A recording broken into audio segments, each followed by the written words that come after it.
Welcome to PBCJ's live coverage of the lower house of Parliament. I am Simone Absalom. The session will start with prayers followed by a roll call of those in attendance. This is usually followed by questions and answers to questions, statement by ministers, items under government business and private members' motions.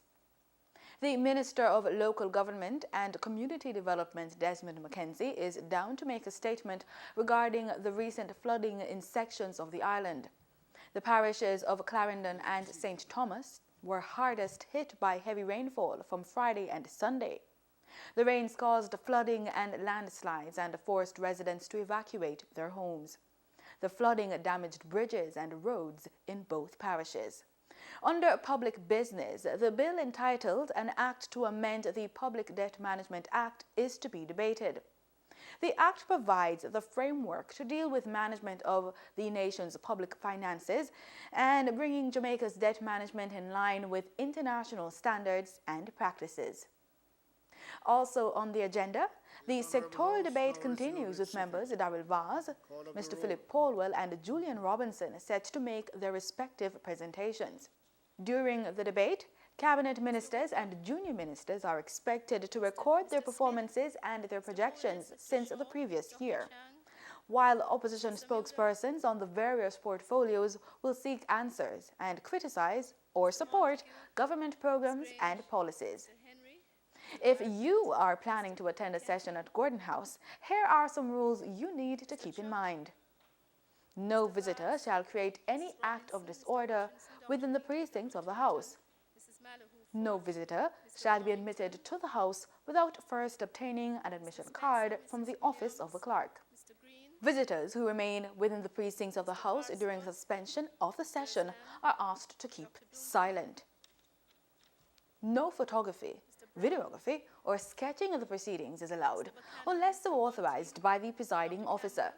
And there should be no smoking inside the parliamentary building. The use of the following items is not permitted within the gallery or the precincts of the House: cellular phones, laptop computers, computer tablets, food, drink, or weapons. That's what's on the agenda, but be reminded that the items on the agenda are subject to change. Pleasant viewing. Dr. Guy, Miss Hannah, Mr. Hales, Mrs. Holness, Mr. Hilton, Mr. Jackson, Mr. Kellier, Mr. Main,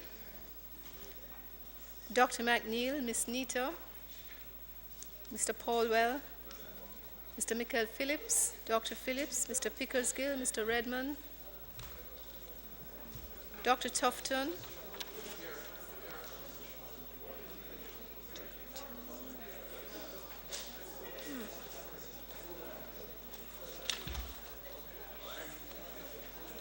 Mr. Robertson, Mrs. Simpson, Mr. Robinson, Mrs. Simpson Miller, Mr. Stewart, Mr. Terry Long, Reverend Thwaites, Mr. Dwayne Vaz, Mr. Wright, Mr. Whittle,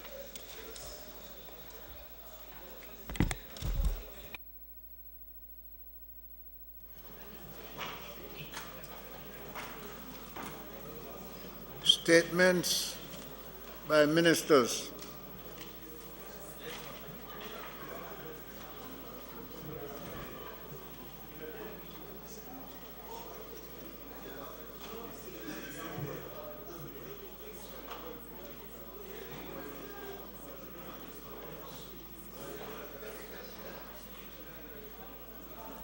Yes.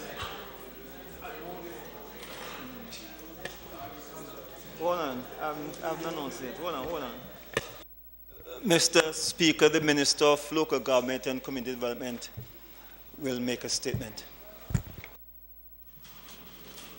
Mr. McKenzie.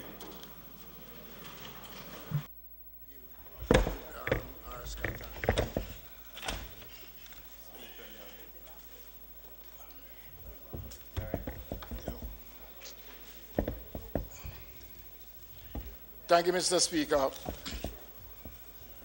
Mr. Speaker,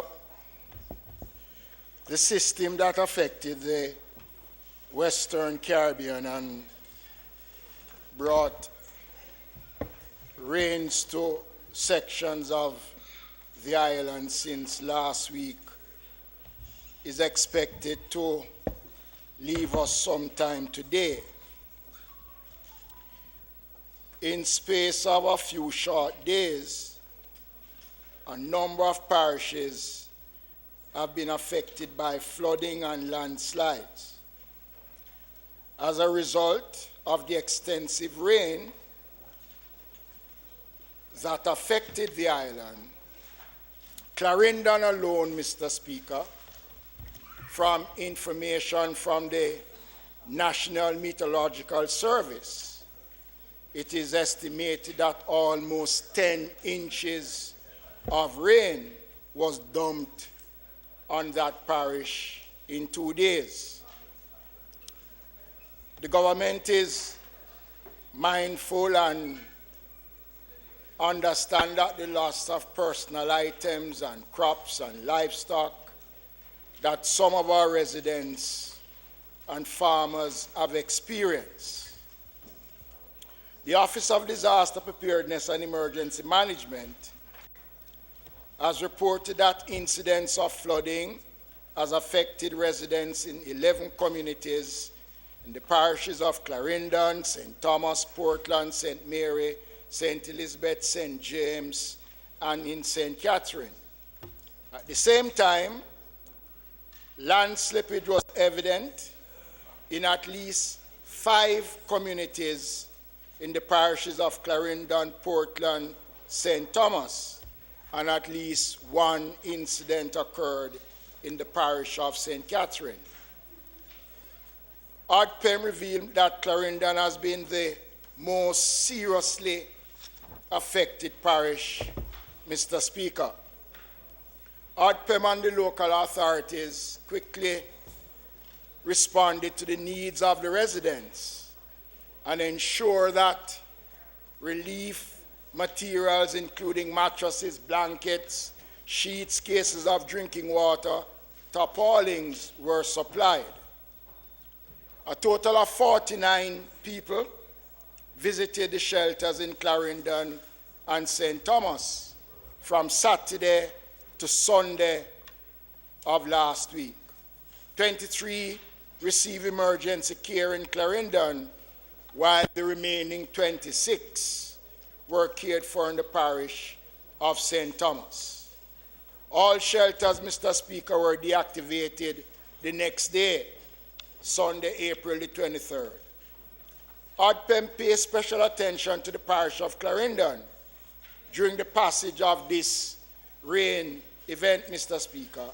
As it was asked, the request was made by the Clarendon Municipal Corporation to intervene at that point. The other municipalities, Mr. Speaker, based on the strength of their local organization on the ground, did not seek the assistance of ODPEM at the time, but ODPEM stands ready to provide any post-event assistance that they may require. As expected, Mr. Speaker, various ministries and agencies of government are now assessing the full impact of the rains. The social impact is of great concern, and the Ministry of Labor and Social Security, along with the Poor Relief Department and the local authorities, the voluntary agencies, the Salvation Army, the 7-Day Red Cross, are gathering the necessary information. The intention, Mr. Speaker, is to use this to inform, to implement a comprehensive assistance program to restore dignity to the affected citizens. Details of the program will be shared with this House in due course. Mr. Speaker, the Ministry of Local Government will be providing financial assistance to the affected municipal corporations. Additionally, Mr. Speaker, the debris created by the flooding and the landslide will be removed collectively by both the local authorities and the National Works Agency. Just as importantly, the Ministry of Health is being engaged as we try to guard against any potential mosquito nuisance or waterborne disease as the flood waters subside.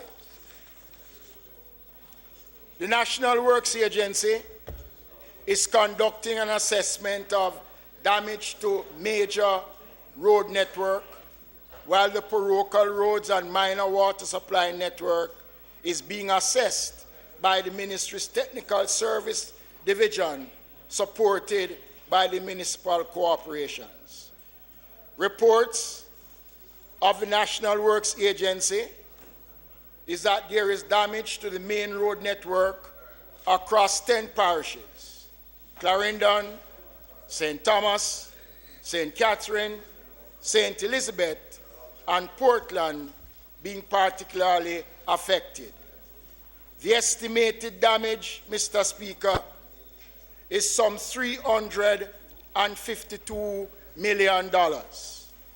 The assessment of the municipal infrastructure by the ministry's technical team and the local authorities have so far revealed that damage estimated at a total of $139.8 million across 3 parishes: Clarendon, St. Elizabeth, and St. Thomas. St. Elizabeth is estimated at $23.5 million, St. Thomas at $30 million, and Clarendon at $86.3 million. The total damage estimated, Mr. Speaker, is therefore $491.8 million. The events of the past few days have exposed the need for a comprehensive review and major changes to the drainage infrastructure in many parts of the country, Mr. Speaker. It is clear that our ability to absorb extraordinary weather events without disruption to life is not where it ought to be. The civil works infrastructure has not matched or exceed the pace of the population growth and the physical development over time. Flooding has become a recurring experience, even in the absence of hurricane and tropical storms, and even where there are existing drain and where the existing drainage system is properly maintained. Mr. Speaker, if we use 19 miles, Mineral Heights, and parts of Maypen in Clarendon as an example, the National Works Agency has specifically reported that the drainage feature were simply overwhelmed by the volume of water that was dumped on the area in such a short space of time. Checks after the event on Sunday revealed that many drains were in fact clean and functional even after the flooding. One of the responsibilities of local government is the maintenance of the network of municipal infrastructure, which includes drains. We continue to collaborate closely with the National Works Agency, which has responsibility for main roads. I wish to advise that the ministry will be reviewing the existing structure, particularly in the town centers and other urbanized areas of the country, to see where runoff capacity can be significantly expanded in the short to medium term, while there are other factors that can be cited as the cause of flooding. Mr. Speaker, there is no simple denying that the insufficient drainage capacity is a fundamental reason, and that the time has come to address the problems associated with rain events in a fundamental way. In keeping with the government's approach that I have outlined today, this ministry will collaborate with the Ministry of Economic Growth and Job Creation, under whose portfolio the National Works Agency falls. The objective is to develop a program to expand the country's infrastructure and to put an end to flooding once any type of rain occurs, Mr. Speaker.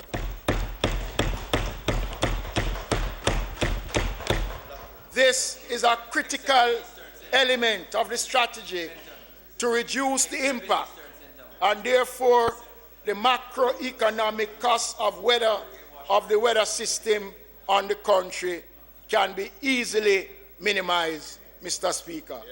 Mr. Speaker, this is a brief update on the events of the weekend. I thank you, Mr. Speaker.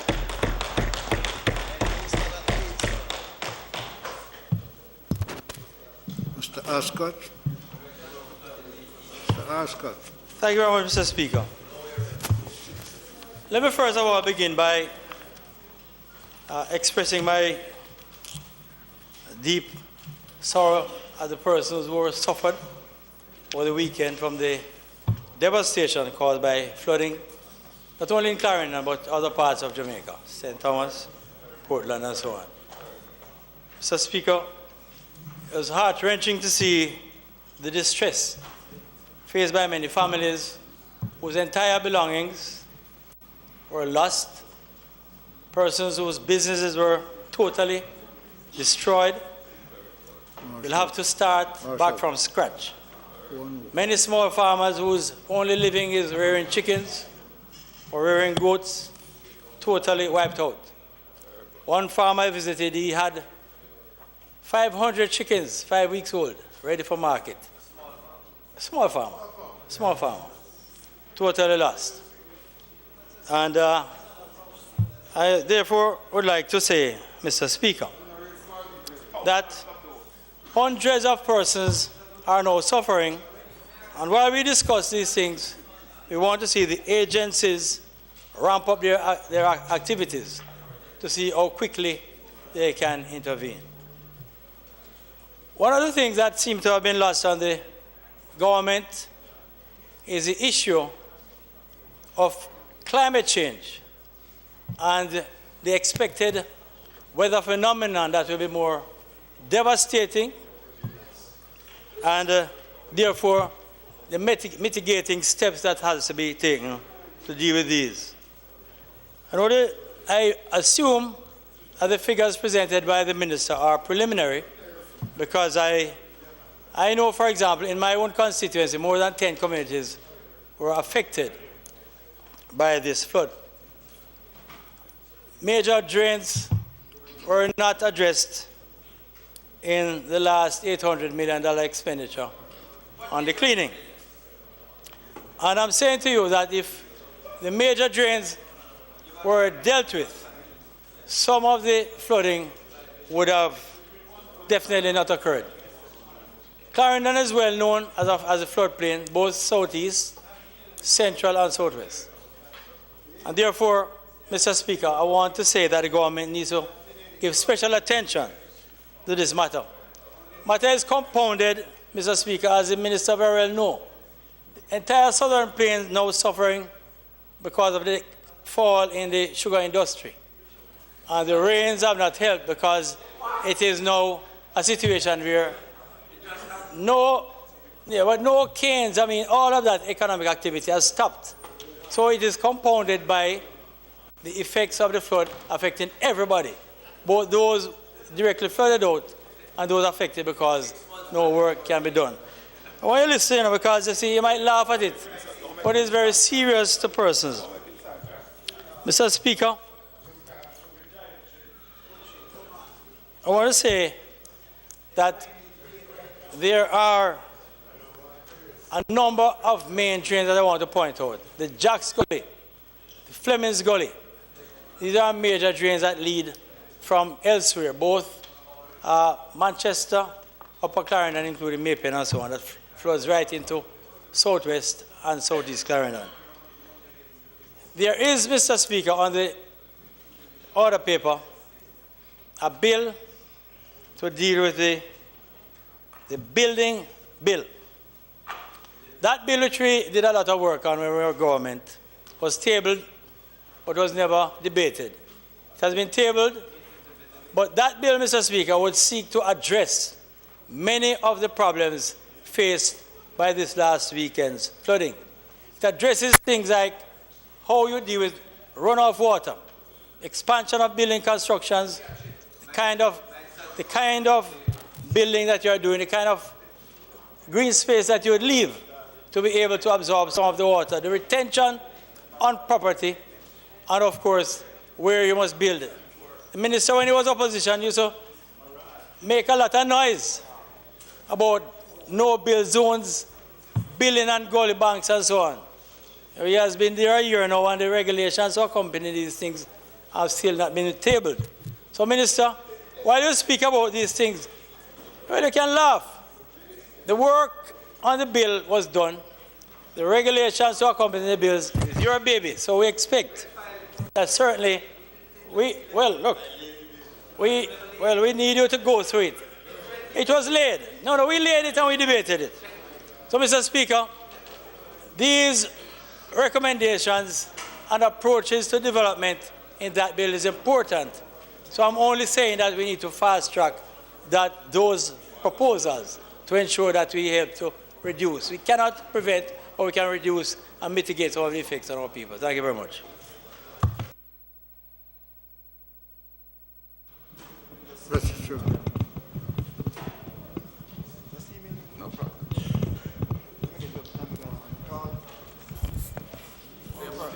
Thank you. Mr. Speaker, I want to thank the Honourable Minister for the brief report that he gave just now, but I am a little bit disappointed because I heard no mention of Manchester and South Manchester in particular, where a number of the farmers were impacted in the Prospect, New Forest, Duff House area, in the Pews Hill area.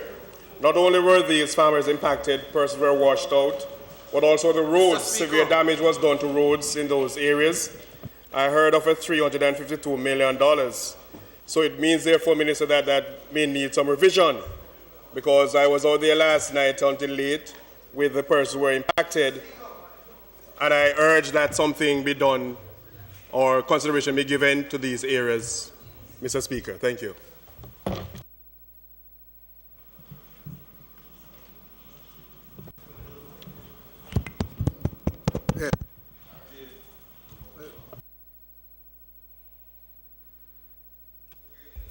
I will await the questions. Dr. Dunn? Dr. Dunn? Dr. Order.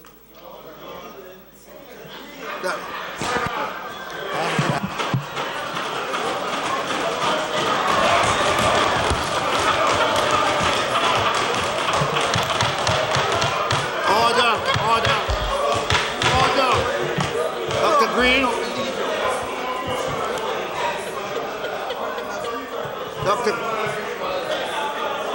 Dr. Green. Mr. Speaker. No, but I will answer to Dr. Dunn. Name. He won't, I will.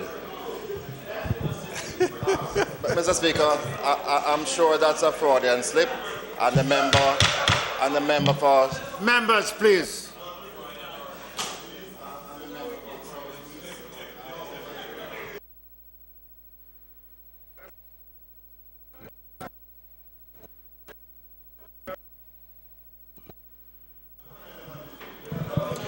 Mr. Speaker, I do understand that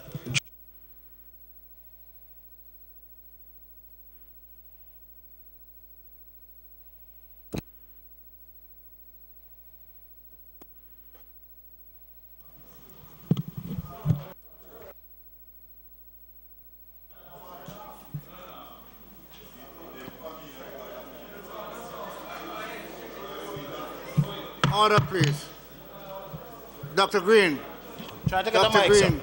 Dr. Green. Before you proceed, Yes, sir. I want to offer you an apology for that statement a while ago. And I want you to accept it as being truthful. I know that you and Dr. Dunn run in the same constituency. It's a genuine mistake. I'm never meant to bring any laughter in Parliament. You may proceed at this stage. I do accept the sincerity of your apology, Mr. Speaker. Permission to speak from a seat that is not my own. Mr. Speaker, I sat here and I listened to the minister. And I will not stand here and say that St. Mary has been hard hit. The truth is that God has spared us this time. However, there have been quite a lot of rains. And in my travels, quite a lot of farmers have told me that they have lost small livestock, chickens, goat, etc. And some of the roads that were in deplorable condition are now worsened. I would like for the minister in his revision to consider some areas in St. Mary on a whole.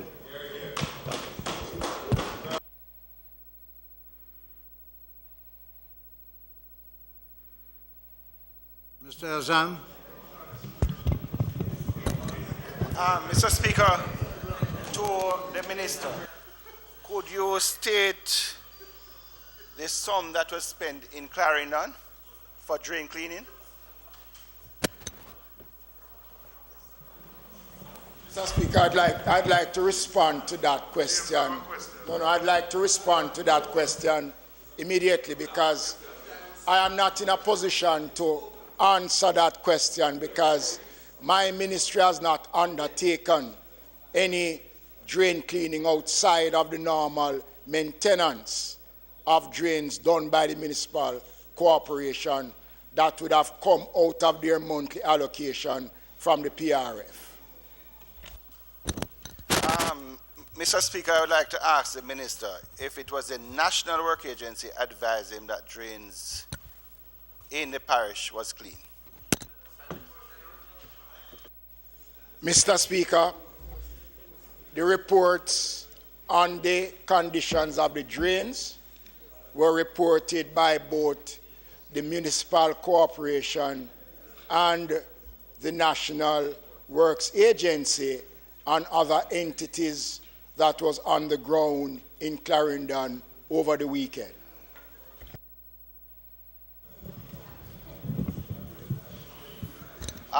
Mr. Speaker, to the Minister also, could you say when assistance will reach to the residents who have lost belongings?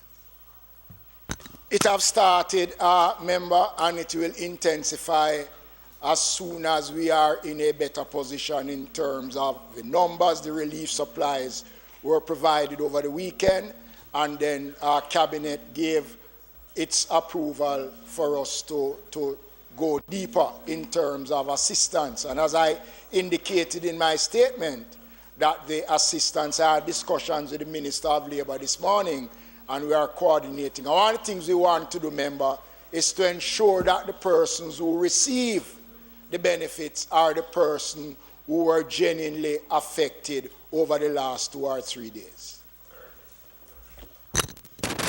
Mr. Campbell.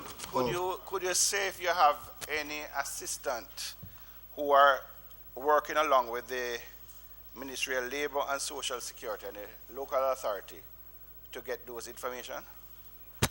Yes, the team that has been mobilized and being supervised by ODPEM. ODPEM has taken the lead role in coordinating the efforts on the ground. They have been doing that, and that coordination will continue over the next couple of days. Dr. Campbell.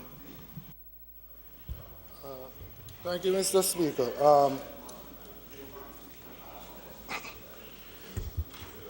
Increasingly, with climate change and other phenomena, we have the vagaries of weather that affect us.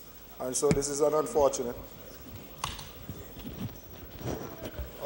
Permission to speak in a seat from a seat. Dr. Campbell, you may proceed. Right. So you have these events that happen, and they are unfortunate in nature, based on the damage that they cause. My little concern is that I wanted to get a more holistic report as to the damage. It comes across in a sort of a piecemeal manner. I would like to get an assessment. Hold on. I'd like to get an assessment. Remember, you didn't have to give the statement today. I'm saying that I would like to get a more holistic statement from the government as to the tour of the agricultural areas and what is the damage that has been done to farmers. I'd like to get a report as to the proactive approach that will be taken by the Ministry of Health to ensure that Zika or other vector-borne illnesses don't become epidemic in the area. So we'd like to get that sort of statement coming from the government as to that Mr. Speaker, on the point of order. Approach that has been taken. On the point of order, Mr. Speaker. Any question being directed by the member must be in relationship to the statement made by the minister. But he's asking questions, want to hear questions from every minister. His questions must be directed to the statement for clarification, to the statement by the minister. But he can't rove all the place. Thank you. Mr. Campbell. Speaker, the Dr. statement Campbell. by the minister made mention. Dr. Campbell, could you direct your questions to the minister relevant to the statement that he has just made? You're aware of that? Mr. Speaker, that's what I was attempting to do. It's not every time I get up, it's something controversial. You know. It seems as if people are on tenterhooks waiting to, pounce. It's not everything. Some of the time they can just relax and listen to the point that is being made. The simple request that I have is that you have flooding and you have damage to infrastructure, you have damage to vegetation, you have damage to livestock. And I'm saying that a statement that is coming to the Parliament should have that sort of reporting in it, that we can get a full understanding as to what the damage caused to the farmers, what it is. What is being said is sort of a comment that you should do that from your CDF. If one farmer loses 500 chickens, that's one, but you might have 1,000 of them. You can't do that from a CDF, right? And if somebody wants to Mr. Speaker, I'm forced to rise again. The member is not directing questions pertaining to the statement made. Have you read the statement? The member is making a statement instead of directing questions to the minister. He's making a statement, and that is not what statement minister is. Have you read the statement? Phillip. Mr. Campbell, let me guide you. Let me guide you. Let me guide you.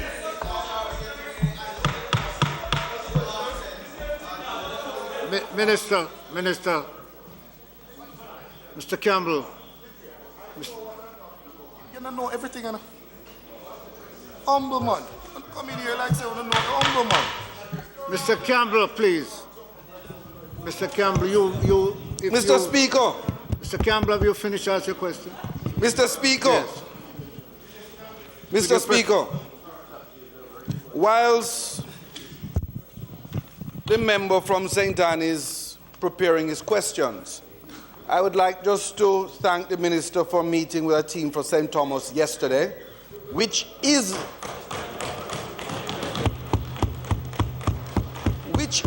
the hardest hit parish, although Clarendon took a blow.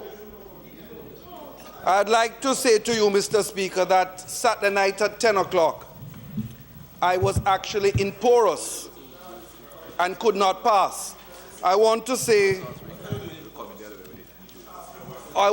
quickly as I prepare my question, and you may allow me, because you have had enough time to prepare yours. Order.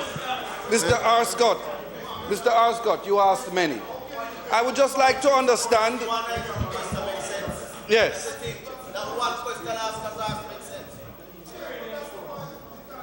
I will come to that. I want to just ask the minister if he is prepared to call on the Ministry of Finance for assistance as his reports come in from the relevant agencies. I think at this time, that is the only question needed. In 2002-2003, when Percival Patterson was the Prime Minister, P.J. Patterson, I recall coming here after massive rainfalls, 2002-2003, wishing to have St. Thomas declared. Mr. Speaker, where's the question is,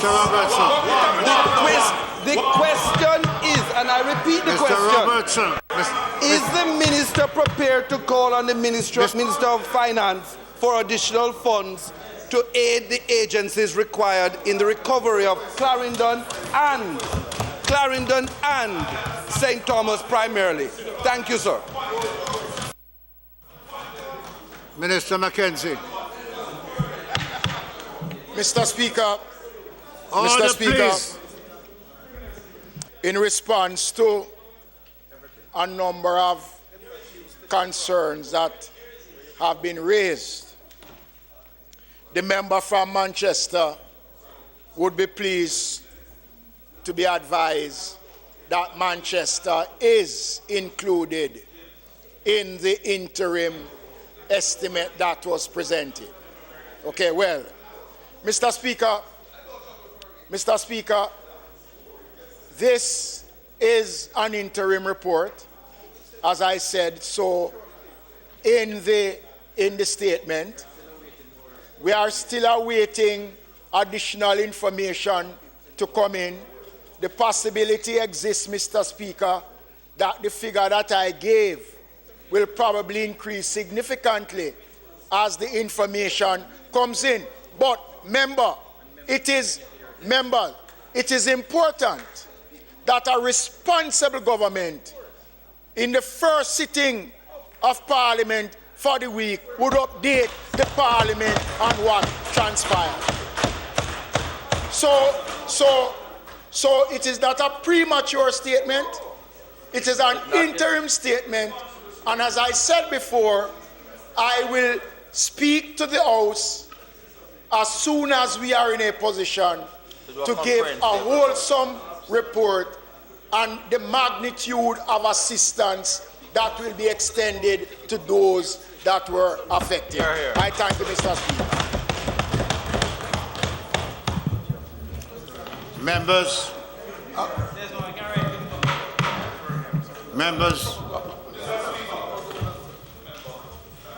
Dr. Ferguson, you have a question? I'd like to ask the minister.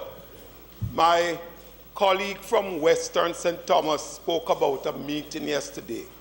So I want to know the $30 million that you spoke about in your presentation. Was not discussed. Whether that $30 million was for Western St. Thomas at the exclusion of Eastern St. Thomas, who knew, as Member of Parliament, I toured the constituency yesterday and I had no knowledge that the minister was in the parish.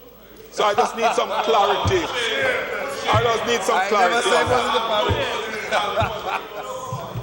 Mr. Speaker. Enjoy yourself, though. Mr. Speaker. Take it slow.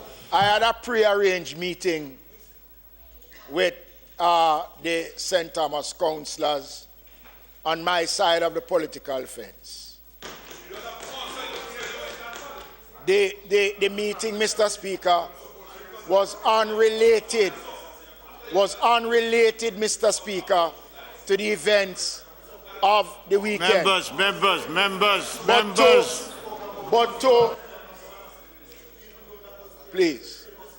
But to respond to the member, the figure that I announced for St. Thomas, I only got that figure late this afternoon. And let me And let me say that no allocation has been made to any parish. What I did was to announce what the interim figure is. So no allocation outside of what ADPEM and the Ministry of Labour did over the weekend.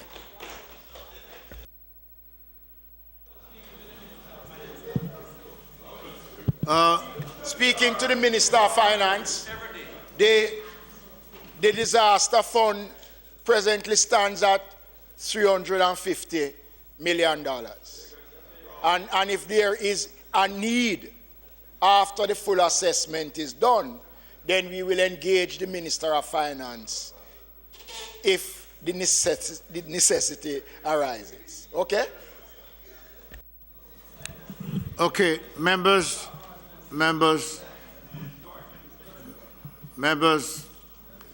I wish to at this time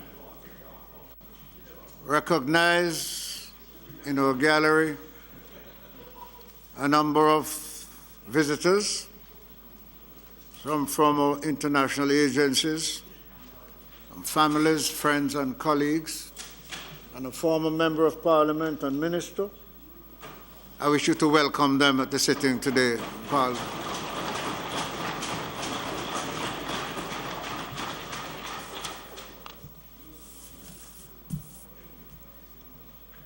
Bills brought from the Senate. Petitions.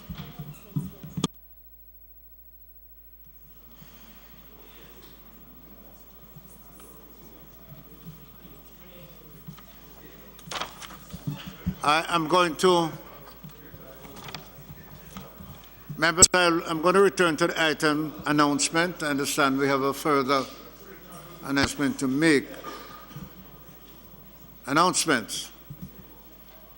Laid on the table of the House today are the following. Annual reports of the Public Broadcasting Corporation of Jamaica for the years 2005 to 9. Annual report of the Petrojam Limited for 2014-2015.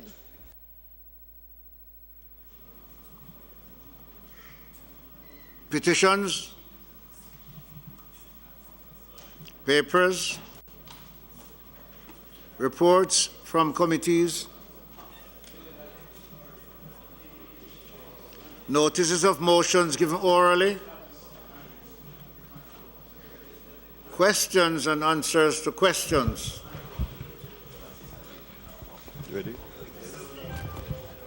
Mr. Speaker, the Minister of National Security will answer question number 1 that was placed by the member from Central Manchester. Mr. Speaker, I have answers for question number 1 on the order paper, but I realize that the member who asked the questions is not present in the House at this time. So I would want them to be laid to satisfy the parliamentary rules, but make myself available to answer follow-up questions whenever the member is present. Mr. Speaker, the Minister had alerted me that the questions will be laid on the condition that any time the member, right, it's due today, but any time the member from Northeast Manchester, Central Manchester, wishes to ask follow-up questions, they will be entertained. Right. Mr. Speaker, Paulwell, if the minister will be laying a copy of the answers, and after the member reads them, if he wishes to ask further question, then he could do so to the minister. Mr. Speaker, after 21 days, I wish to ask the following questions of the Ministers of Science, Energy and Technology, Transportation and Mining, and Finance and the Public Service.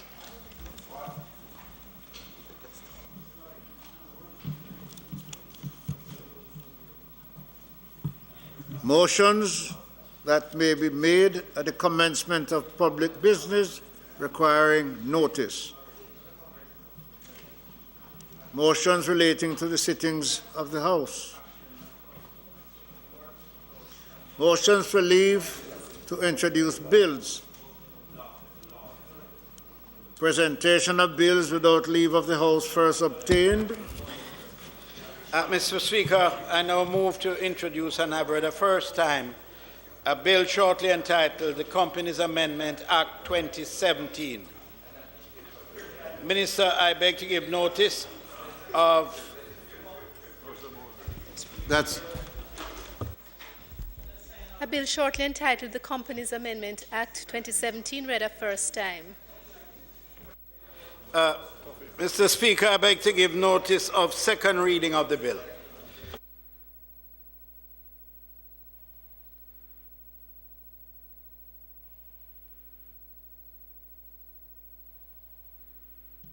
Public business. Mr. Speaker, we'll continue the sectoral debate. And at this time, the Minister without portfolio and the Minister of Economic Growth and Job Creation, Minister Vaz, will make his presentation. Followed by the member from Eastern Kingston and Port Royal and the member from Southeast St. Andrew. Honourable Daryl Vaz.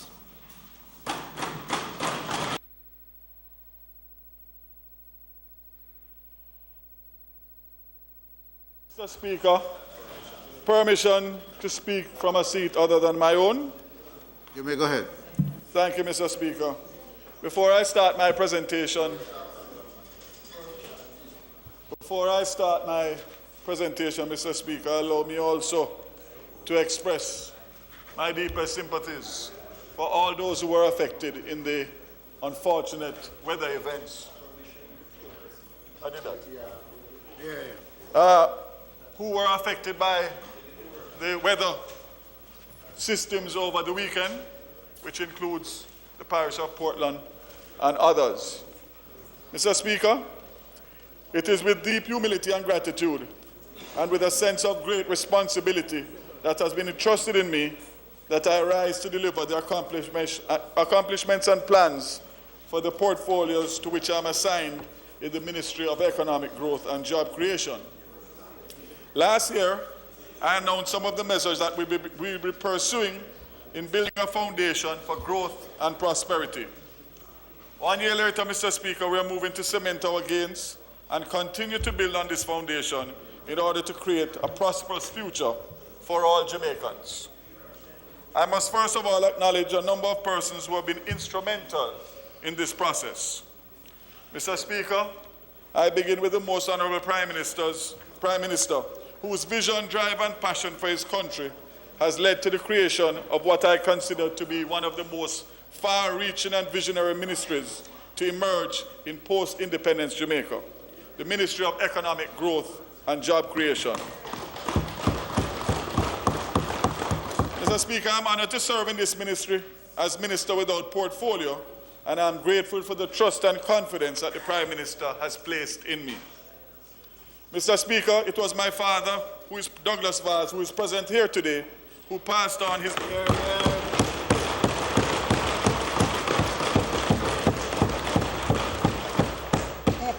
his patriotic passion for service to country to me. He taught me the true measure of a man, even more than what he does, is what he gives. And I'm proud to walk in his footsteps in service to my beloved country.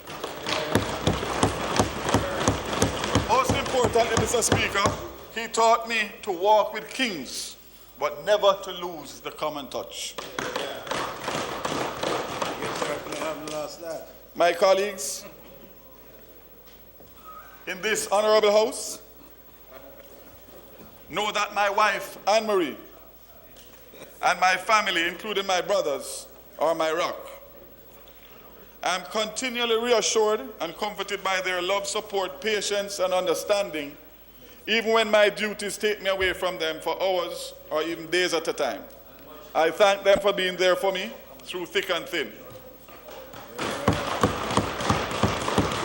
Mr. Speaker, much of what has been accomplished over the past year has been due to the hard work of a dedicated team of professionals at the ministry, led by Permanent Secretary Audrey Sewell and Director General Sharon Crooks, as well, and of course the staff, as well as heads of agencies and their staff. My team, both at the OPM and the ministry, Loxley, Pat, Diana, Cheryl, Gavin, and Cheryl again, are controlled central. They bring order to my hectic schedule, and I thank them for being the backbone of my office. Mr. Speaker, I must also acknowledge your sterling efforts at keeping Parliament in check, and also make mention of my colleagues in this honourable House on both sides. And at this point, Mr. Speaker, here too I want to add my own words of congratulations to Dr. Peter Phillips in ascending to the pinnacle of leadership in the PNP, even at this late stage, and to heartily commend the former opposition leader, the Most Honourable Portia Simpson Miller, on her commitment and service on behalf of the people of Jamaica. I want to remind those youngsters in the Parliament, since I'm serving my 10th year, that the Member of Parliament, the Honourable Portia Simpson Miller, came to Parliament in 1976. And when she does decide to retire, will be one of those lasting souls that have served. We have a few others on this side here, Mr. Speaker.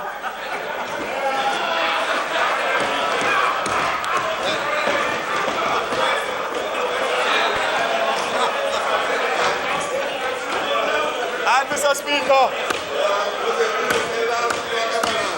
and Mr. Speaker, we have one or two on the other side, and of course I will never make mention of the Speaker himself.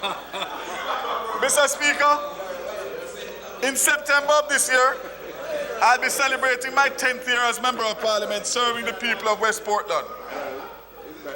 I am only able to be speaking here today because of the work and support of my 4 councillors.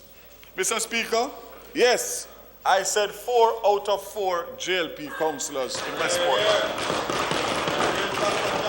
I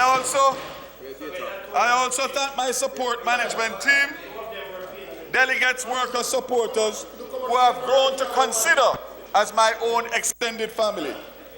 I am in fact, Mr. Speaker, grateful to the entire electorate for their trust in me and my abilities. Mr. Speaker, I also welcome the councillors and councillor caretakers from East Portland. The Mayor, His Worship, who leads a 7-2 JLP municipality for the 2nd time since 2007. Mr. Speaker, after careful analysis, I have come to the opinion. After careful analysis, Mr. Speaker, I have come to the opinion that the only thing that is needed to turn Portland entirely green is a Vaz in the east.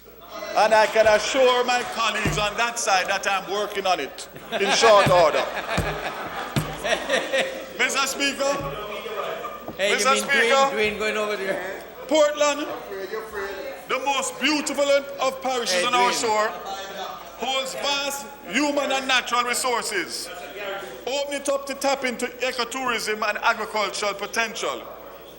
So far, I have worked to improve the quality of life, provide the necessary infrastructure, as well as the basic amenities needed for the development of my constituency. Having done so, Mr. Speaker, and with due regard to several infrastructure projects that are currently being undertaken or to commence shortly, West Portland and indeed the entire parish is poised to take off and be counted as a major growth job contributor to the economy. This term in office, Mr. Speaker, all my efforts are towards generating employment opportunities within the parish. The last 10 years, we have put in extensive work and made many gains. This year, Mr. Speaker, I'll be going even further by embarking on many projects that will drive growth in my constituency and, of course, the parish. I highlight only a few of the many projects which span across all sectors. The upgrading of the Buff Bay Health Centre, making it a centre of excellence. upgrading thanks to the Minister of Local Government of the Buff Bay Fire Station, relocation of the Buff Bay Tax Office, improvement to the Buff Bay Courthouse, which I've had discussions with, and of course, last but not least, upgrading of the market, again, thanks to Minister of Local Government. Mr. Speaker, we'll be putting to good use over 200 acres of land located at Lennox in Low Leighton, which are leased previously and underutilized. We have developed partnerships with Grace and selected farmers to provide employment for scores of persons, as well as encourage the unattached to consider farming as a viable option to generate an income. The establishment of a 110 million Jamaican dollar, 100-acre agro-processing park in Spring Garden, Buff Bay, along with the agro-processing plant, which is expected to add value to the goods produced by the farmers. Once again, thanks to the Ministry of Agriculture. Mr. Speaker, last year, I made a contribution of $1 million to the registration of 3 early childhood institutions in Portland, and I intend to renew this commitment this year to the contribution towards 3 more. My wife, Portland is why I'm here, sir. I don't know about you, but West Portland is who brought me here, so I must speak on it first and foremost as a priority. Mr. Speaker, my wife, through the One Jamaica Foundation, has committed to register 10 early childhood institutions in the parish by the end of this year. And I must indicate that it's not only Portland that foundation will be working across the island. And I want to give big ratings to the ECC under the Ministry of Education and the chairman, Trisha Williams-Singh, for the unbelievable work they're doing in trying to get the early childhood education up to speed. Mr. Speaker, I mentioned briefly Food for the Poor and 3 schools that they will be joining and partnering with me this year to build in West Portland, and many other such projects. Too long and too lengthy to go in detail based on the time constraints that I have. Mr. Speaker, I now turn to the parish of Portland. And as I have said before, Portland's time has finally come. And I've embarked on a multi-pronged approach of infrastructural development, road, sea, and air, multimodal, as my colleague minister says, addressing social needs. Mr. Speaker, the rationale for what we are doing concerning Portland is a recognition of the fact that without these initiatives, growth cannot be gotten. We are creating a prosperous future. Mr. Speaker,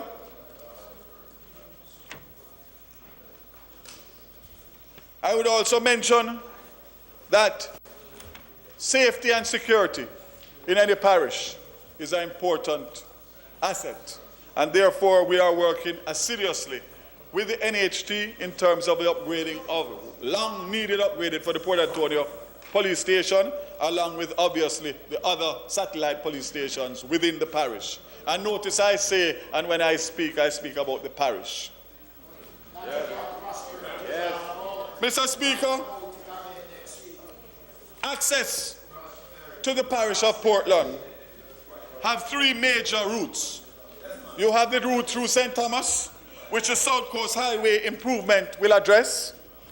You have the most scenic route in Jamaica through Papine to Buff Bay, which also has vast potential for ecotourism and agriculture.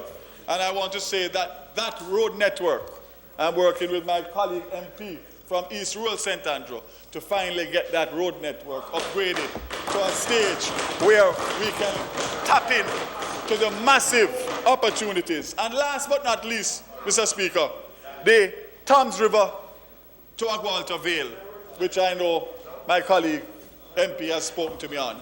And those, all 3 of them, Mr. Speaker, are on the books.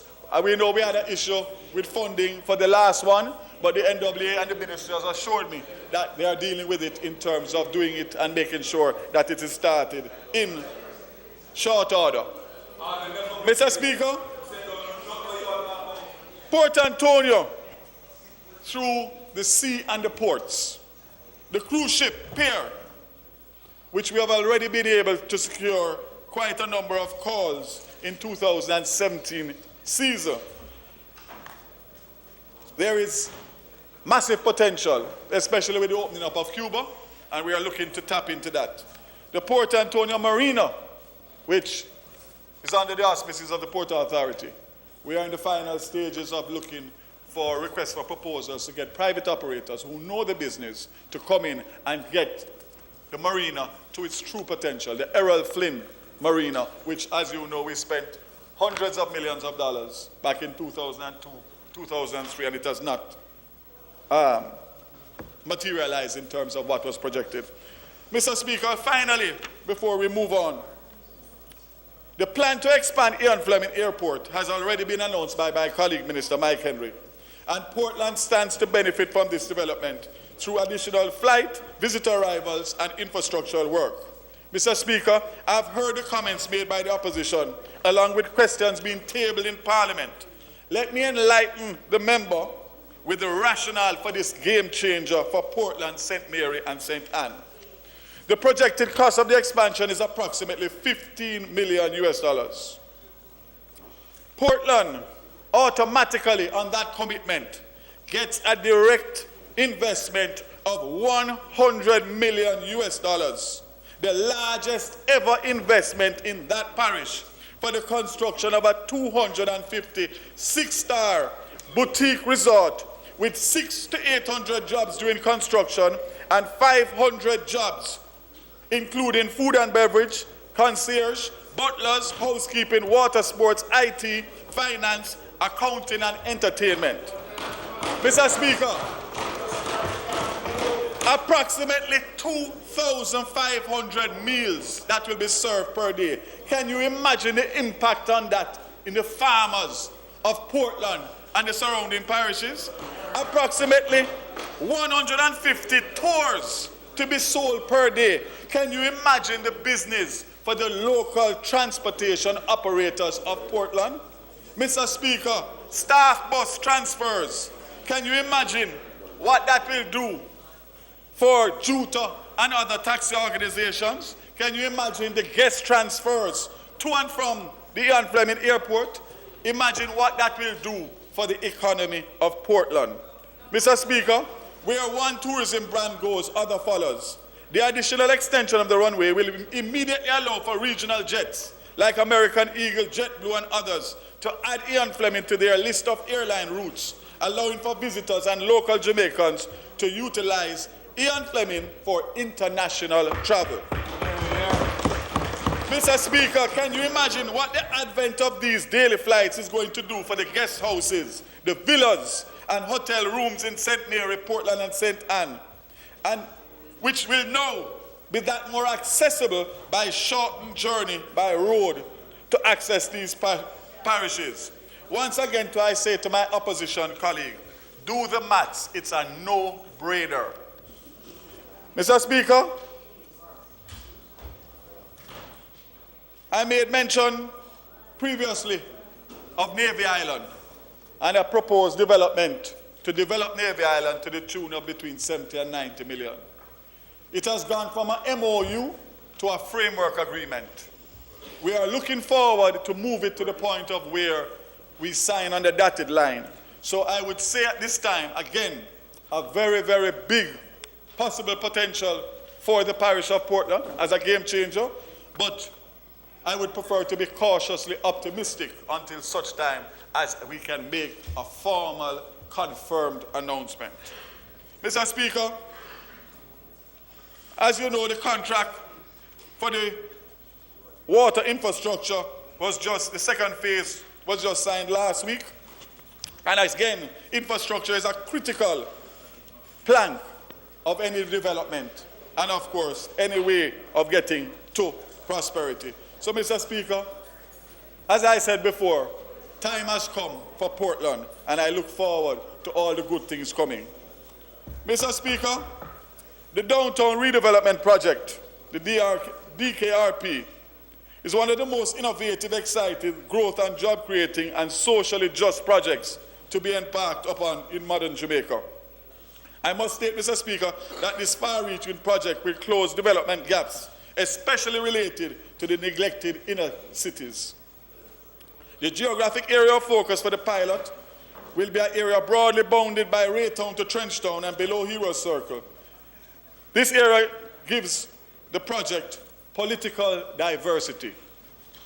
Member from, you heard what I said? Okay. As a government, Mr. Speaker, we follow a basic and simple rule. Jamaica must build its capacity to utilize all of its assets if it is to create a prosperous future. We are cementing our grains, Mr. Speaker, as there is an overwhelming support for our multilateral partners, the private sector, the churches, the Security and Justice Ministry and agencies, community group, among others. And I'd like to pause, Mr. Speaker, to welcome and thank our multilateral partners who are here in the gallery today, including our partner countries, and I see Ambassador New from China. Welcome. The uniqueness of the DKRP is that rather than solely focusing on addressing the ailments or deficits, such as informal settlements, disorderly street vending, the inability to collect state taxes, and a general breakdown in law and order, the intent is to mobilize underutilized and distressed assets in downtown communities and commercial districts. Undertaking the necessary bold economic and social reforms that target these underlying weaknesses will awaken the entrepreneurs, the artisans, and creative persons living and doing business in these areas, who need only a facilitatory and secure environment for their risk-taking industry. On this issue, Mr. Speaker, I would like to publicly acknowledge the Prime Minister for his leadership in this effort and the Member of Parliament for West Kingston and Minister of Local Government.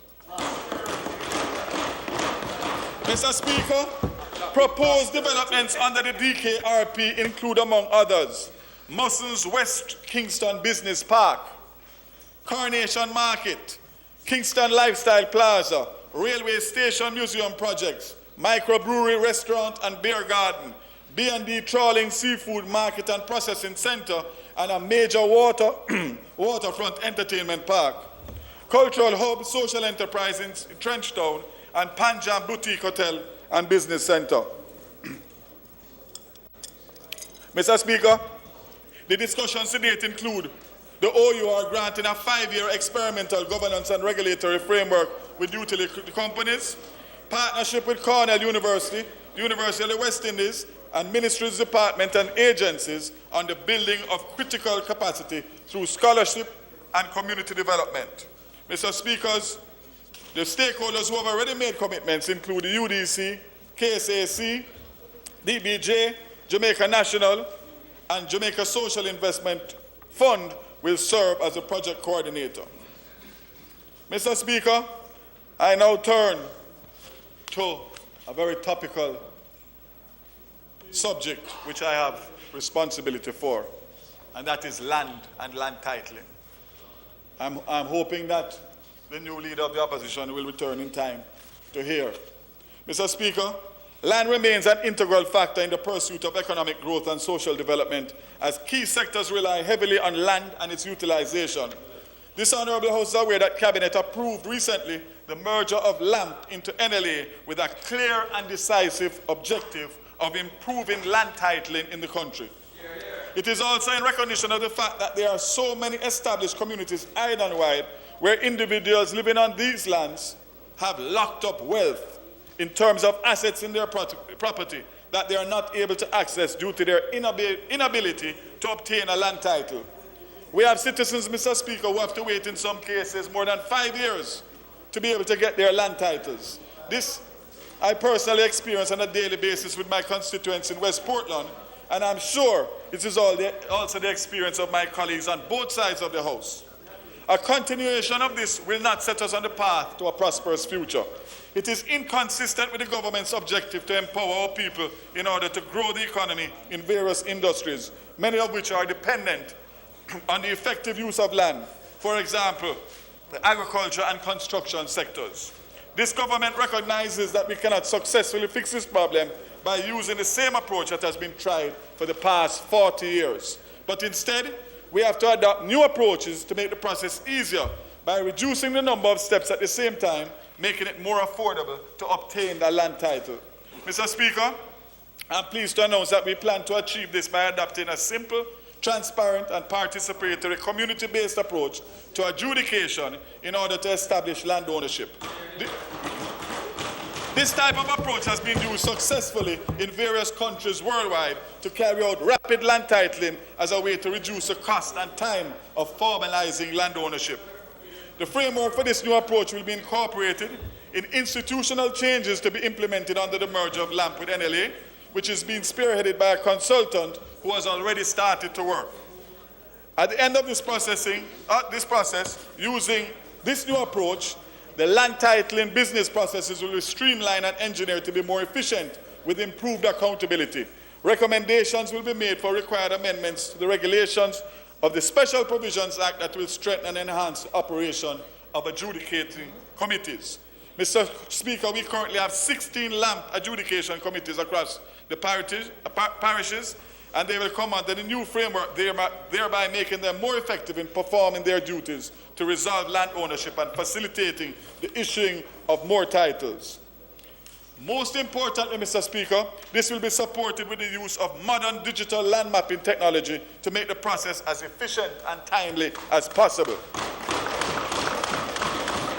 The ministry is currently considering a proposal on a public-private partnership basis to secure financing to carry out the mapping of lands, which will update the digital cadastral index. This program will be geared towards the formalization of various settlements island-wide, community by community, and will include government land settlements as well as many other settlements over the country. Mr. Speaker, the Prime Minister, in his budget presentation, spoke to the creation of a Geographic Information System Services Corporation. We will see this as a strategic way to fast tracking of large-scale programs such as this one, which require significant human resources in order to accomplish over a short time, while at the same time creating employment for many young people. The Service Corp will be provided with training and then be engaged to participate in field and office activities in this program. Mr. Speaker, whilst Jamaica implemented an automated registration system several years ago, the processing of transactions by the Office of Titles is still largely paper-based. This has implications for the efficiency of the entire process of transferring property, fraudulent title transactions, and maintenance of the paper records. A study is currently being undertaken with the assistance of the World Bank to allow the NLA to implement an electronic titling system which will involve a study tour of land information in New Zealand by a team from JAMPRO, NLA, and the World Bank. Workshops in Jamaica to advance the reform of title systems and consultations with various stakeholders. Mr. Speaker, I note the opposition leader has appointed a land commission to advise him on land titling.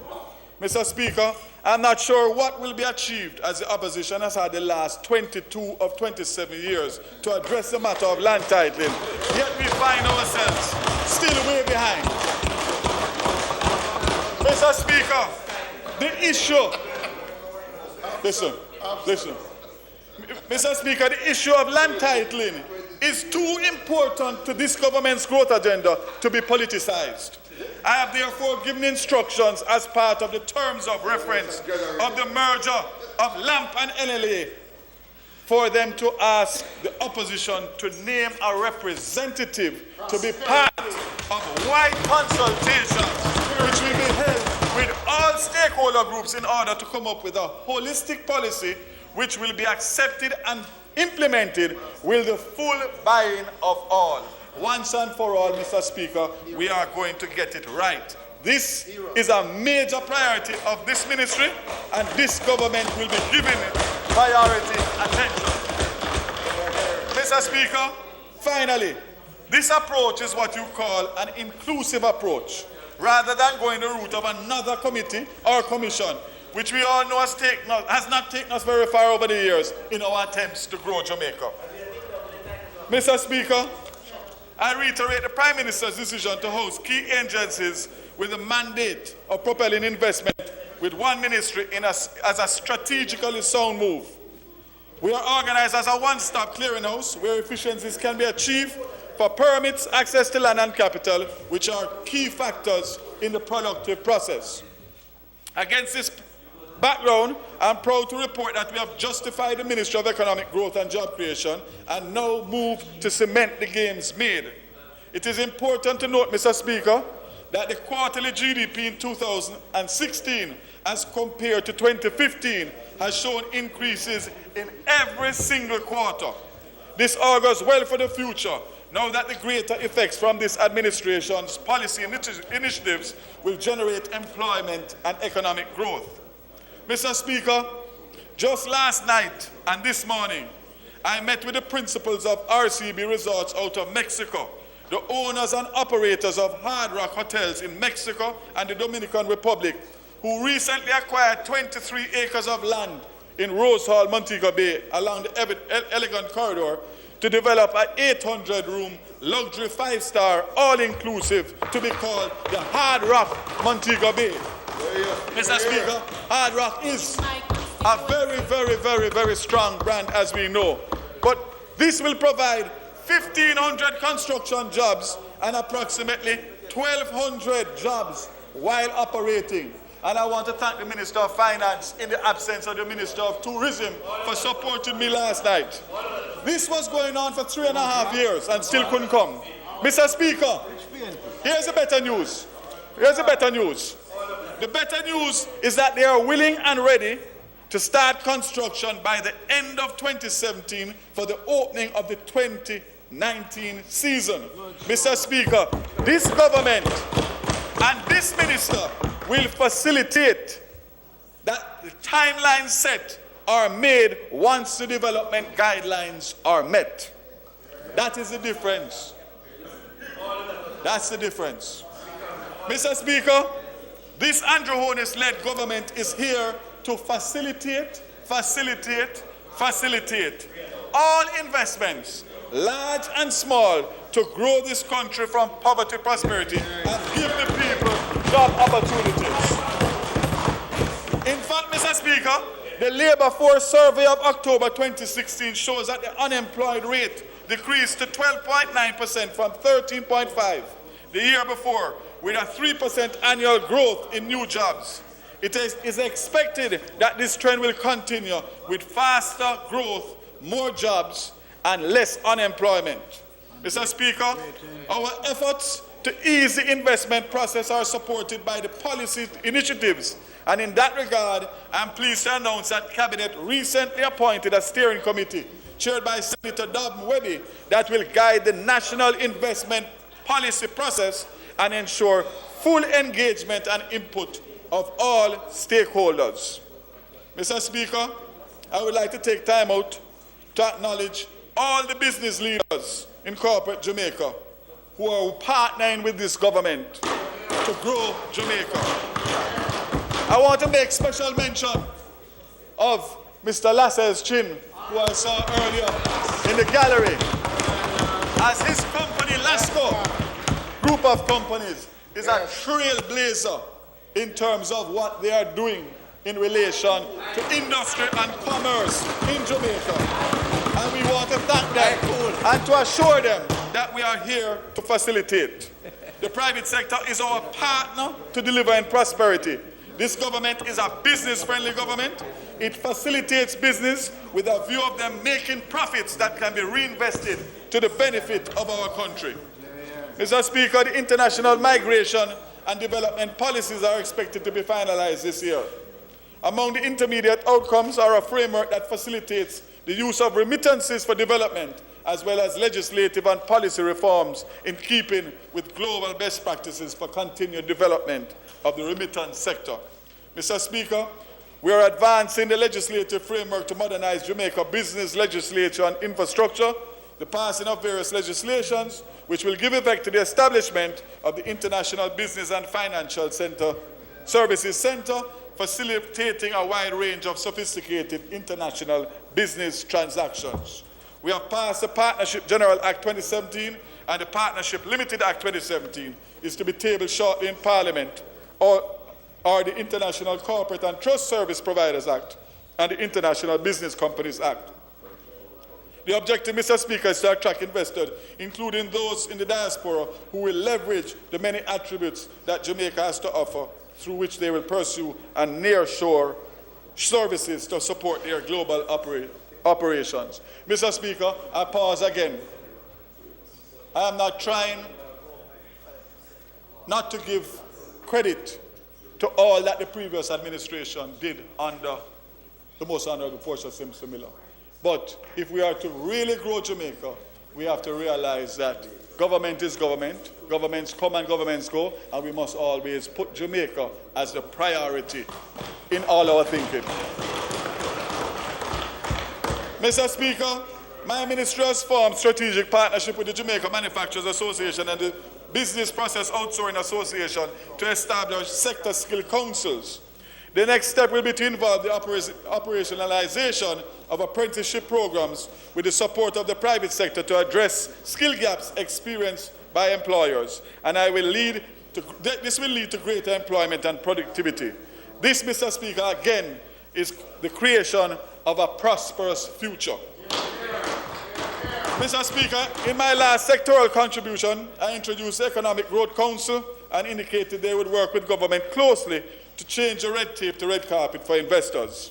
Last year, the EGC recommended to Cabinet 8 growth initiatives, 112 policy recommendations aiming at removing the various obstacles to economic growth.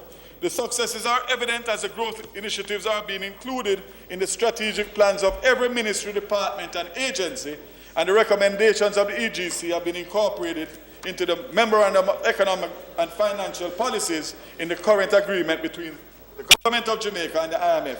It is quite clear from all the recent economic survey reviews and the latest IMF assessment that confidence in the economic management of the country is at a very high level. Mr. Speaker, even Don Anderson, through his poll, clearly supports this position. Mr. Speaker, I would like to put on record for Hansard the government's full endorsement of the EGC and our appreciation for the time, effort, and sacrifice to the 10 members of the EGC chaired by the Honourable Michael Leachin. The EGC should be applauded and embraced by both sides of the House for the sterling contribution over the last year. The government is committed to the implementation of the recommendations of the EGC and to give them the necessary support to the EGC to enable them to fulfill their mandate. Mr. Speaker, last year I announced that we had a considerable investment package under review, which would contribute greatly to the creation of tens of thousands of jobs. We have encountered challenges along the way in our first year. However, we are undaunted by the setbacks and have identified corrective measures to lead us to prosperity. We have seen a surge in investment activities since March last year. For the past fiscal year, capital expenditure by JAMPRO facilitated investment projects which was targeted to be over 360 million, of which it was estimated that 257 million was achieved as of January 27. This expenditure is estimated to have been to provide tens of thousands of jobs. Total investment supported by DBJ for the year this far is over 25 billion Jamaican dollars, with the potential job creation of over 5,000 persons. 192 new businesses were created or supported through the DBJ's programs. 43 million in grants were dispersed to 27 companies under the Innovation Grant from New Ideas to Entrepreneurship program. These were mostly micro, small, and medium enterprises with innovative products or business models that required financing to boost their operation. Mr. Speaker, the Exim Bank also had a fairly impressive scoreboard for the period under review, dispersing some $835 loans, totaling over $6 billion to the productive sector. Another of our agencies, AgriInvest Corporation, has increased access to irrigation of the lands under management by some 86%, just over 2,000 acres in 2015 to more than 3,700 acres in 2016. The impact on job creation was notable, with the number of persons being employed under the Agri-Park program increasing by some 15% in 2016. The Spring Plain Agri-Park was commissioned into irrigation, opening up private investment of over $500 million, with the potential to produce close to 6 million kilograms of agricultural produce with an estimated value of over $400 million and 100 jobs. Mr. Speaker, the Factories Corporation will leverage government assets through greater collaboration with DBJ, PAJ, and JAMPRO, which includes the 16-acre property adjoining the Nagahead Tech Park. 4 enterprise projects are to be implemented. Nagahead and Caymanas in St. Catherine, Garmex Free Zone in Kingston, Goodyear in the parish of St. Thomas. These 4 projects, the FCG intends to undertake $134 million in investments with a potential to create up to 27,000 jobs. In addition, FCJ will be pursuing a program of divestment of non-performing assets and optimization of selected assets that can create better return on investment while expanding its portfolio of rental space. They will seek to fulfill the directive given to dedicate 40% of this newly constructed space for small and medium-sized enterprises, especially newly start-up companies. Mr. Speaker, this fiscal year, DBJ is targeting support of over $26 billion in investments and over $7 billion in loan approvals. It will provide support to 200 new businesses and impact 810 MSMEs through capacity development initiatives. 4,500 new jobs are being targeted from these initiatives. As it relates to JAMPRO, Mr. Speaker, JAMPRO is projecting the value of investment flow for Jamaica to be some $600 million with the potential for creating, again, thousands of jobs and national export sales value of $1.6 billion. Mr. Speaker, JAMPRO estimates the construction of the BPO infrastructure projects will see capital expenditure of $72 million and the creation of over 400 construction jobs. Of note, it is a plan by local investors, Muslims, to create the only campus-style BPO facility at 58 Halfway Tree Road with approximately 236,000 square feet dedicated to the BPO sector. Its location is in the heart of the corporate area, which is ideal, allowing access to key services within the campus, access to all major transportation links and hotels. Mr. Speaker, in terms of logistic projects, with an estimated investment of $104 million, we will see the creation of some 70 jobs across various sectors, including air and seaports, railway transshipment, infrastructure, and dry docking. Some of those notable projects is the Kingston Wharf Multipurpose Terminal Port Project, the Special Economic Zone Regulations, and the Logistic Industrial Analysis Master Plan. Mr. Speaker, in manufacturing, the projects to come on stream are expected to create capital expenditure of some $100 million and create hundreds of jobs. Mr. Speaker, the government has been in close dialogue with the JMA to see how the DBJ and the FCJ can facilitate the expansion of the sector, especially with regard to needed factory space on favorable terms.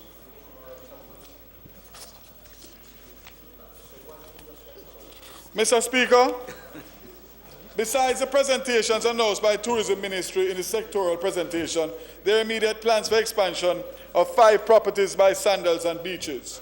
In addition to the 2 new developments which are planned by Sandals, Mr. Speaker, we are talking about a possible 1,378 rooms investment during construction of hundreds of millions of US dollars and the possibility of over 5,000 construction jobs and in excess of 3,000 permanent jobs. What is clear from these plans, Mr. Speaker, is that it is not only foreign investors who are seeing the potential in Jamaica as an investment destination, but also our own local entrepreneurs. This is another sign of confidence in what the government is doing to facilitate investment. The government will continue to do what is necessary to facilitate these investments consistent with environmental safeguards, and this will require improvements in the road network, especially on the south coast, and an agreed position on the beach erosion in Negril. In the latter case, we are glad to report that meetings are being held in this regard, and there seems to be an evolving consensus that a multi-stage approach might be necessary within the initial stage, that being of beach nourishment, which is needed at this time. I have advised NEPA and my ministry to meet with the Negril stakeholders and the Member of Parliament to devise a joint plan of action to include a revised proposal urgently. Mr. Speaker, it is the intention of the Ministry of Economic Growth and Job Creation, in collaboration with the relevant agency and planning authorities, to undertake a revision of residential densities and to issue new residential zoning standards. This will take into account current trends in urban renewal and development to facilitate an increase in the housing stock, enhance public safety, provide wider options for housing solutions, and increase efficiency of use of urban lands, reduce commuting costs, and protect environmental sensitive areas. A note will be taken to Cabinet shortly to deal with this. I should state here, Mr. Speaker, that there has been a significant increase in the number of residential rooms proposed within the Negril Development Order, from 388 in 2015 to 823 in the present year, as well as rapid expansion of development infrastructure and population figures, especially in Negril. It will also outline a clear strategy for sustainable growth within the limits of resources and provide projections and timing of the additional resource capacity required to do so. I'm also pleased to announce, Mr. Speaker, through NEPA and the Ministry's team, we have made great strides. We are almost at the point where the entire country is covered under development orders. When this administration took over, we had only 4 orders. In 1 year, we have implemented 8 more, including Kingston and St. Andrews, St. Thomas, St. Catherine, Clarendon, Hanover, Westmoreland, St. Elizabeth, and St. Mary. And we have now secured the funding for the printing of these orders and move eagerly to complete the 2 remaining areas, Portmore and St. James, within this financial year. Again, Mr. Speaker, we are creating a prosperous future. Mr. Speaker, this is significant as it has implications for the promotion of orderly development. It will support new existing businesses by informing investors and developers of the types and scale, magnitude of development that can be facilitated in a particular area. Minister, you don't even appoint an adjudication committee yet. Time allotted to the member for speaking has expired. Mr. Speaker, I move that the member's time be extended by 5 minutes for him to complete his presentation. The motion is that the member be given 5 minutes to complete his presentation. Those in favour? Those against? Yes, Mr. Speaker, before the former leader of the opposition left, she said I could take 10 minutes out of her time, Mr. Speaker. So that will be 15 minutes. Mr. Speaker, given the current, and I know that the new leader will give me 5 out of his own too. You impressed? Mr. Speaker, given the current focus on economic growth and development as part of the mandate of Jamaica, government of Jamaica, there is need to prepare a national spatial plan. This plan will constitute strategies and policies to deal with national challenges, including urbanization, regional imbalances, inequalities, rural development, environmental degradation, transportation, and underutilization of the massive resources available in this country. The National Spatial Plan is expected to be completed by 2019. Mr. Speaker, as the government continues its prosperity agenda for all the Jamaicans, we are mindful of the critical role that our natural resources play in the country's economic growth and development, as well as the social well-being of the population. During this fiscal period, the government will attempt to finalize long-standing issues that have captured the interests and concerns of most, if not all, Jamaicans, including the boundaries of the cockpit country. What is to be noted, Mr. Speaker, is that as committed last year, this matter has come to Cabinet, and they have taken a decision to have an independent assessment done, taking into consideration the concerns of the various interest groups and stakeholders in relation to environmental protection as against economic growth. We hope to have this back at Cabinet in short order. Mr. Speaker, in my previous sectoral presentation, I outlined a number of key environmental policies and strategies. My ministry has kept its commitment to the people of Jamaica while we move briskly ahead to advance these documents in 2017-18. The National Policy and Strategy on Environmental Sound Management of Hazardous Waste, National Biodiversity Strategy and Action Plan. The ministry is also developing an emission policy framework for the country.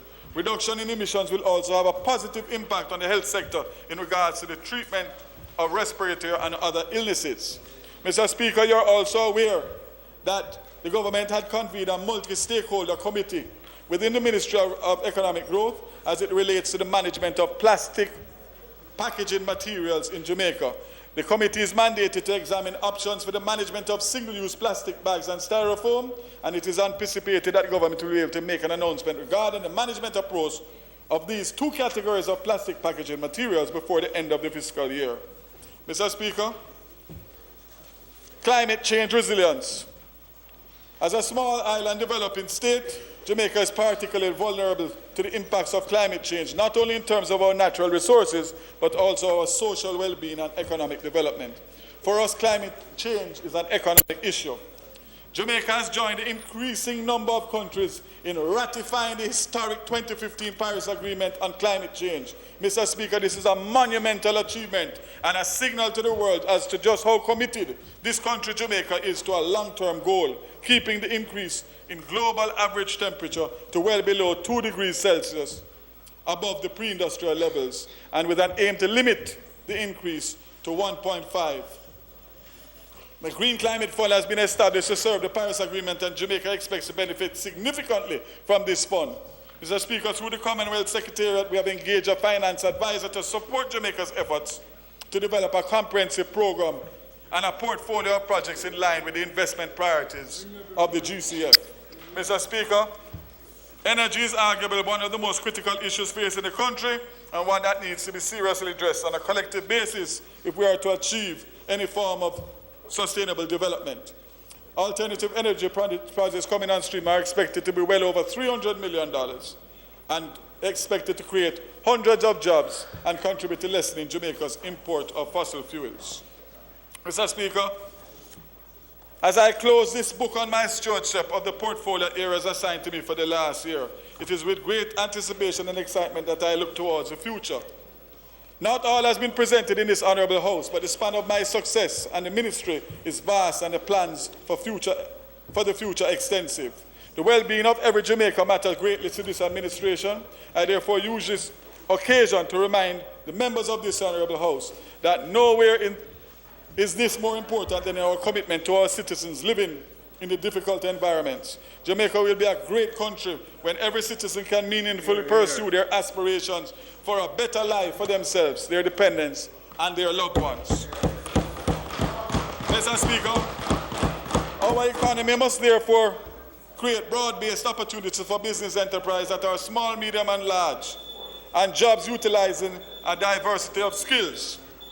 Mr. Speaker, finally, we are poised to take full advantage of the opportunities afforded to us under the Global Climate Fund and for the projects and programs that will ensure with resilience to climate change and has the potential to derail all our plans. I stand before this honourable House as a Jamaican first and foremost, who strongly believes in his country. Jamaica is a gold mine of possibilities. We have it all: natural resources, infrastructure, and most importantly, the vast and oftentimes untapped potential of our citizens. Mr. Speaker, this must be the resolve of every member of the Honourable House, this Honourable House. I will therefore close by reminding us of the national pledge.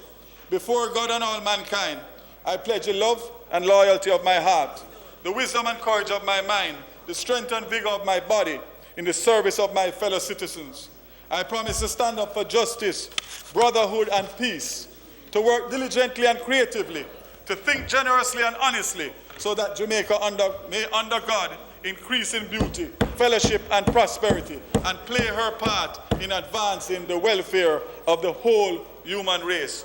Mr. Speaker, we owe it to ourselves. We owe it to Jamaica, land we love. Thank you.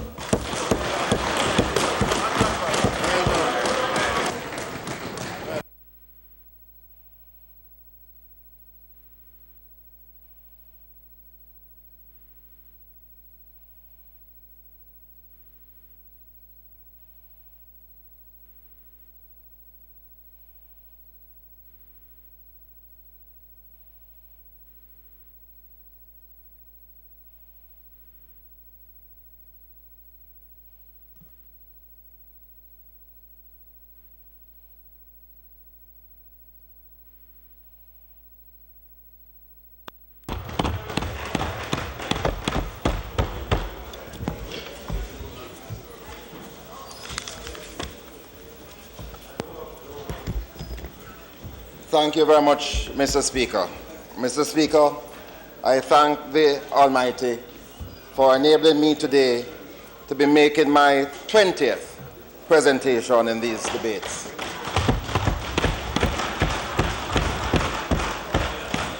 I did 2 years in the Senate, so I'm in these places now for 22 years. I wish to thank my faithful, dedicated, and committed constituency, executive, and the people of East Kingston and Port Royal for their invaluable support, guidance, and encouragement as I have undertaken this task, arduous but fulfilling, representing them in this House. I must also express gratitude to my two councillors, Dr. Angela Brown-Burke and Mrs. Lorraine Dobson, who have stood shoulder to shoulder with me in offering strong leadership and effective representation to our constituents. In fact, Mr. Speaker, I have been blessed to have these two women, not behind me, but beside me all the way. Importantly, Mr. Speaker, my task as spokesperson was made all the more easier through the good work and dedication of my task force, chaired by Mr. Hugh Campbell and ably assisted by Mr. Christopher Cargill. Mr. Speaker, I reserve special commendation to two ladies who, in different ways and for different reasons, hold special place in my heart. No, it's not what you think. I wish to recognize and to thank an individual who may well be the oldest person to hold a position of leadership in a voluntary, non-governmental organization. I make reference to Mrs. Hazel Espute, who celebrated 100 years on the 31st of January this year. For over 40 years, she has been the president of the Radiant Senior Citizen Club in East Kingston. I'm so happy that Mrs. Espute is here in Parliament today to hear her member of Parliament. Right over there.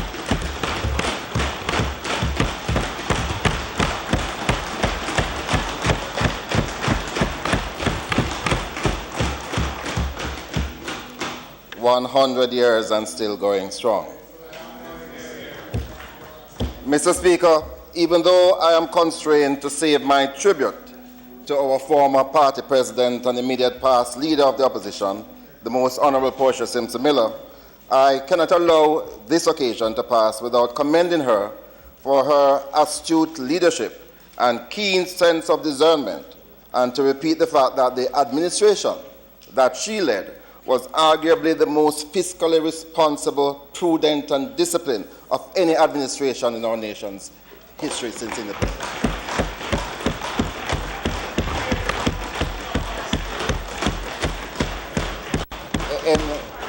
In that regard, also, Mr. Speaker, I want to commend and to salute the member from East Central St. Andrew, Dr. Peter Phillips, the former Minister of Finance, who is now the President of our party and leader of the opposition. With respect to that position, I am confident that this will be a brief stint, and that in short order, he will occupy his rightful place on the other side.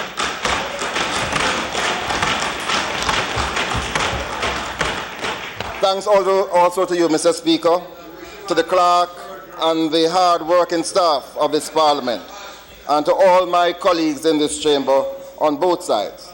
And of course, Mr. Speaker, I want to say a special thank you to my business partner, Senator Sophia Fraser-Binns, who has guided my hands as I learned the law all over again in our business firm. Mr. Speaker, it is my honor to speak in this sectoral debate. Today, among other issues, I will focus on two sectors critical to the sustainable development of the economy and our country, that of mining and energy. These two sectors represent more than 30% of our gross domestic product, generate thousands of quality jobs, directly and indirectly.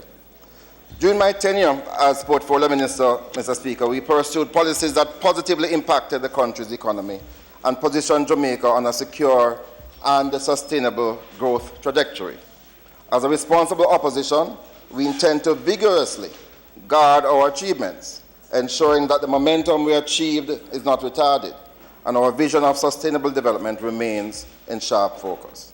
Mr. Speaker, we welcome constructive engagement with the government, but we will resist any attempt to reverse the hard-won gains and any action which can adversely impact the lives and welfare of our people. Mr. Speaker, I want to deal first with parliamentary matters, as I am the leader of opposition business in the House. Mr. Speaker, this Parliament should represent to our people the best of Jamaica. We can admit that sometimes our exchanges are not in keeping with proper parliamentary conduct, even though we are not the worst. Despite the spirited and sometimes contentious debates, we must ensure that our interactions across the floor and with each other are civil. We must also ensure that we protect the sanctity of good governance. Mr. Speaker, the Prime Minister is aware of some of the issues that I'm about to speak of. And I want to refer to the recent blatant partisan allocation of state resources and lack of consultation with the people's representatives. We believe that this is not good governance. Today I want to just speak briefly on 3 of those examples. Firstly, the 800 million Bushin drain cleaning program implemented virtually on the eve of the local government election. Mr. Speaker, government resources were allocated, we are suggesting, along partisan lines and without consultation with the duly elected representatives of the people. In fact, Mr. Speaker, with the recent flooding across large parts of the island, the people are asking where did the money go and how many drains were cleaned.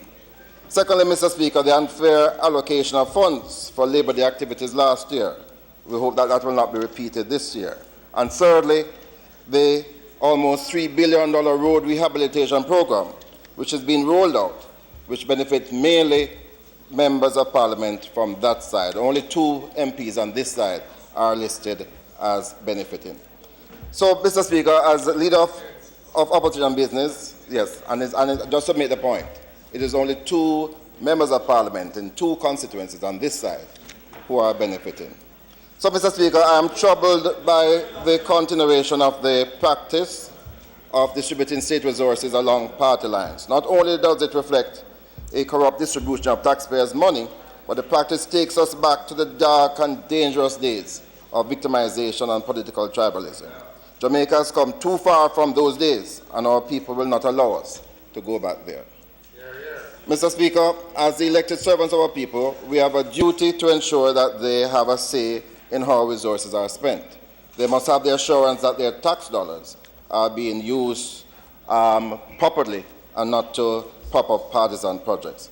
There has been no stakeholder engagement for the massive amounts of money spent over the last year. Troubling too is the fact that there has been no public consultation, participation and due process in the implementation of public policy. The rollout of the recent tax measures was untidy and in many cases insensitive. In fact, the Nicodemus-type imposition of the property taxes can only serve to erode confidence, generate unnecessary anger, and foment uncertainty and revulsion. So, Mr. Speaker, I want to place those. The Prime Minister is aware that we feel very strongly about these issues, and we are hoping that going forward we will see an improvement and no recurrence in this area. Mr. Speaker, in recent times, the integrity of parliamentarians has come under increased scrutiny. We believe that that's a good thing. Our people must be assured that their representatives are not enriching themselves. As leader of opposition business, I wish to support the call for greater transparency in the affairs of those of us who occupy a position of leadership in government and in this honourable House. Yes, in a recent presentation to the Parliament, the Prime Minister announced that the Integrity Commission Act would be amended to make mandatory the public disclosure of the integrity filings of the Prime Minister, the Minister of Finance, the Leader of the Opposition, and the Opposition spokesperson on finance. Mr. Speaker, we fully support the proposal, but I want to go further.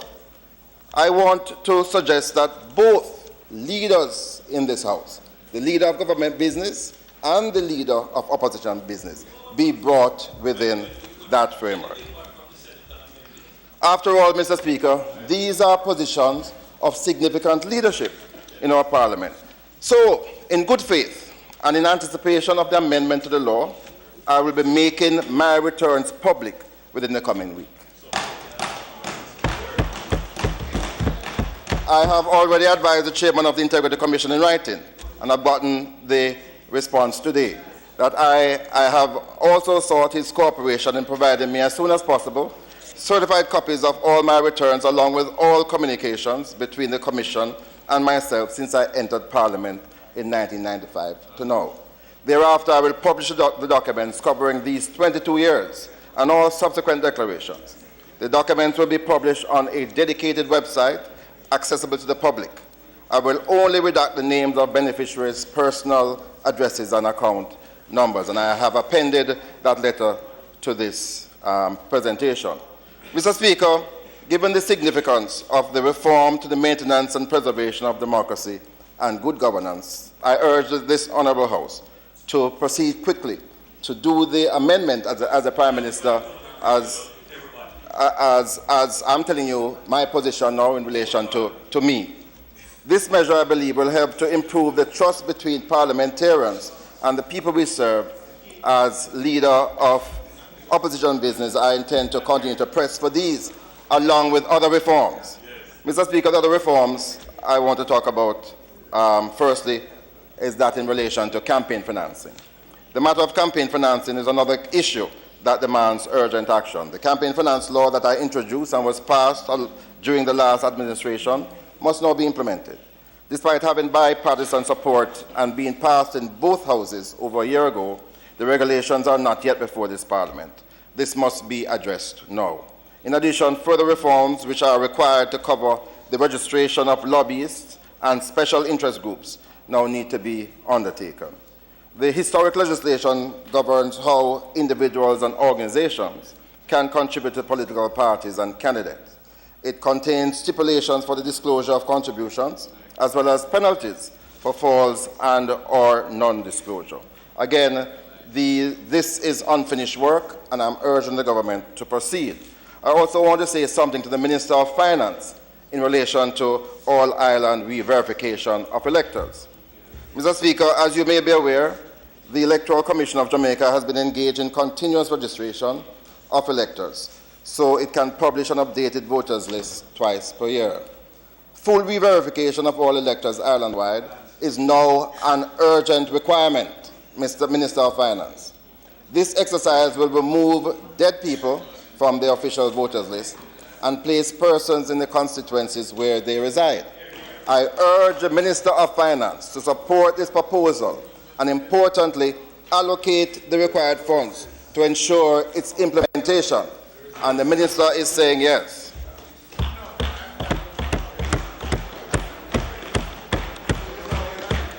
Mr. Speaker, money is in the budget. I said at the start of my presentation that we're going to be focusing on mining and energy. Our administration promoted clean, renewable energy. We advanced the establishment of a science and technology roadmap. We revitalized the National Council for Science and Technology, provided special incentives for research, development and innovation, and we fully supported the promulgation of a sustainable minerals policy. All of this was designed to achieve sustainable development.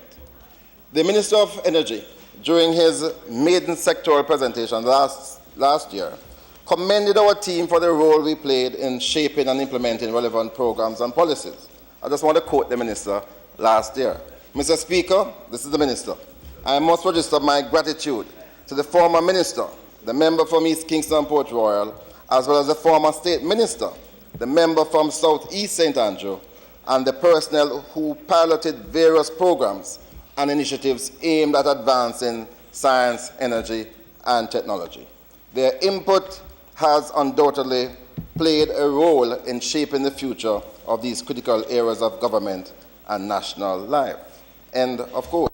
I want to thank him for the commendation, but you know, Mr. Speaker, as quickly as he said so, the Minister went ahead to claim all the achievements that he was lauding us for. And I just want to remind him, you know, my father said to me once, you must not reap where you do not sow. Mr. Speaker, the latest ranking on the World Economic Forum's Global Energy Architecture Performance Index showed that Jamaica has moved up by 74 places. The country's ranking improved from 166 to 92 for 2017. The report analyzes country's transition towards more affordable, secure, and sustainable energy systems and placed Jamaica among the 127 countries making significant strides in energy sector performance since 2009. Jamaica's improved ranking is without doubt attributable to the successful implementation of various projects as well as the policies and programs that we pursued while we were in government. This is testimony to our achievements. We implemented a new Electricity Act, replacing the century-old law. The Act and related regulations provide for the outsourcing of inspections and certification of premises to suitably qualified persons for the private sector. This included the establishment of the government electrical regulator to ensure electrical safety. And the new law also provides for more customer-oriented services, such as net billing and wheeling. Mr. Speaker, today I have tabled a series of questions in relation to both mining and energy, to the Minister of Energy, to the Minister in relation to mining, and also to the Finance Minister in relation to matters within these two portfolios. Mr. Speaker, I just want to point to the fact that we are now achieving fuel diversification by a new base load project. We modified the JPSCO license to enable the energy producer to renew its existing generating unit. This effectively removed the procurement responsibility from the GOJ to the JPSCO, so we're no longer faced with the issue of procurement. I want to, at this stage, thank ESET, Dr. Lawrence and his team, for the role that they have played in this process. Job well done, and we want to give full commendations. Mr. Speaker, that process facilitated the conversion of the JPSCO 120 megawatt power plant at Bogue in Montego Bay to use liquefied natural gas. The gas is supplied by the US-based New Fortress Energy Company with infrastructure cost of about $50 million US. That is testimony to our achievements. We also facilitated the development of the 190 megawatt project at JPSCO Old Harbour Plant. LNG will also be used there, and the total investment is somewhere in the region of $400 million. This is also going to include the establishment of the gas hub right here in Jamaica at Old Harbour. Again, our achievements. Mr. Speaker, today I ask the Minister of Finance some questions to determine the role of the government of Jamaica in relation to this Old Harbour project, which is being implemented by a company called South Jamaica Power Company. The owners of the company are the two foreign-based shareholders of the JPSCO. I believe that the government of Jamaica must indicate early what is going to be the role of the government in this project, especially because some of the funding for the project will be coming out of the Petro-Carib Development Funds, using PCJ as a body to lend the money to the project. So the Minister of Finance, we want to get a clear understanding as to the role of the government of Jamaica in this project, and also in relation to your proposal to divest your shares in the Jamaica Public Service Company. You know our position, and we continue to advance them. Mr. Speaker, we also note the progress being made with Jamaica to establish its 100 megawatt natural gas-fired power plant. As we watch all this progress, and the member for North Central St. Andrew is here, even though he's speaking to his colleague, and I wanted to commend him for his support. I wanted to commend him for his support, because we must never forget how the much maligned EWI proposal of 12.89 cents in the face of offers of up to 23 cents. The EWI offer effectively established a benchmark, and I'm pleased and proud that all the projects that we're talking about, they all are coming within that 12.89 cents and below. That was a decision that we took, and I am so happy that the former opposition spokesperson on energy supported us in that regard. In relation to renewable energy, Mr. Speaker, just to note that, and I hear the Minister speak about this new ambition, but the ambition to get to 30% by 2030 was set by me in 2012. And we did that, among other things, We abolished the tax on solar equipment and removed GCT from a range of items. We enabled DBJ to provide loan funding for renewable energy projects. We abolished the PCJ monopoly on renewable projects. We started the net billing program in 2012 and granted over 400 licenses by the end of 2015. And we did a successful procurement for some of the large projects on the renewables, such as the expansion of the Wigton wind farm, development of the BMR wind farm, the establishment of the 20-megawatt solar farm by WRB, and even the latest one that the minister has just issued license for, which is the 8 Rivers Energy Company. That process started by us. I want to commend the minister for continuing the work that we did in relation to energy efficiency and conservation. But I have to speak now negatively, critical of the minister, because, Mr. Speaker, in 2012, in an effort to try and establish consensus, we established an energy council, which was to implement the energy policy. The energy council comprised a wide range of stakeholders, including the opposition. Since assuming office, the minister has not met with the council one time. And that, I believe, Mr. Speaker, is unfortunate, because the council did provide me with significant advice and guidance. And it was to remove the partisanship from energy. And I want to say to the minister, we need to get the Energy Council back up and running. And the opposition will be quite willing, as was the case in the past, to sit and to make our input. I've asked some questions about oil and gas exploration, so I will not go into that now. I'm going to go quickly into mining. Mr. Speaker, I'm aware of our time limit, and I'm going to make sure that I, who set these rules, abide by them. A major priority of the ministry during my time was the provision of a comprehensive plan to fully develop and expand the mineral sector during the 2015 to 2018 planning cycle.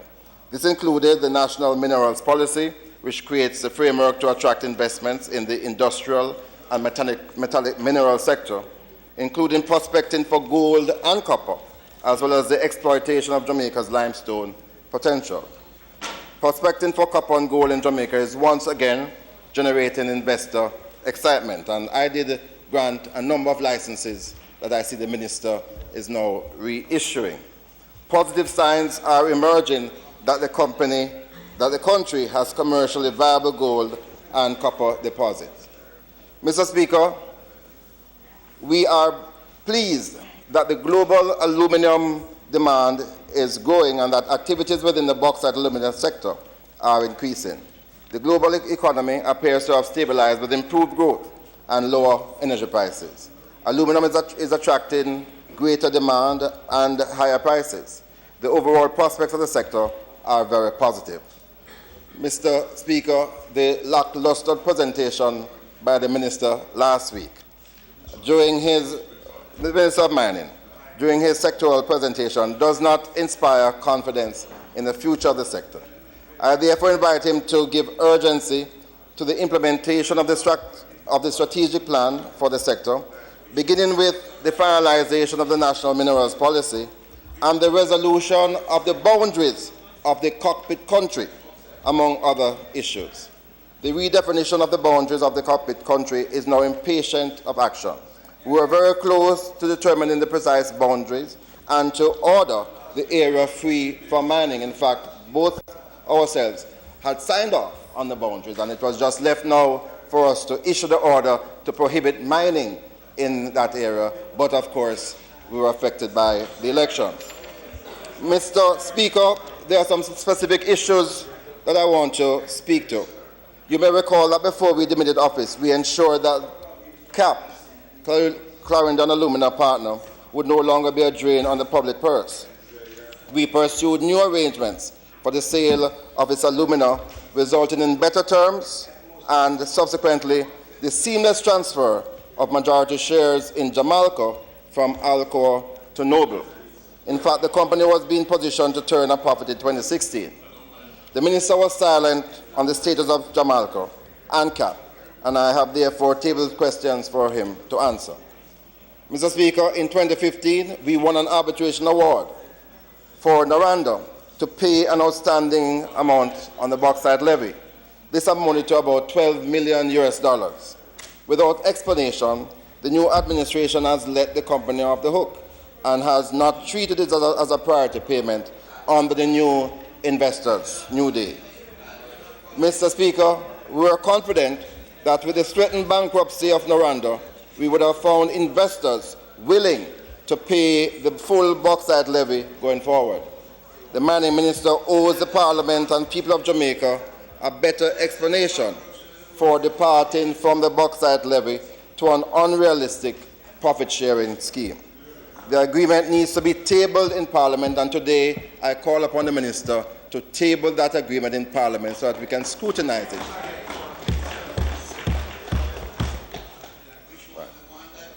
Mr. Speaker, we are also not clear about the new arrangements regarding Windalco. Did Cabinet approve new concession arrangements? What are the commitments on both sides? I again call on the government, to table this new agreement in this Parliament so that we can scrutinize it. There are conflicting signals about the government's policy on the bauxite levy for this fiscal year. There is total confusion as to whether the levy is being scrapped for 5 years.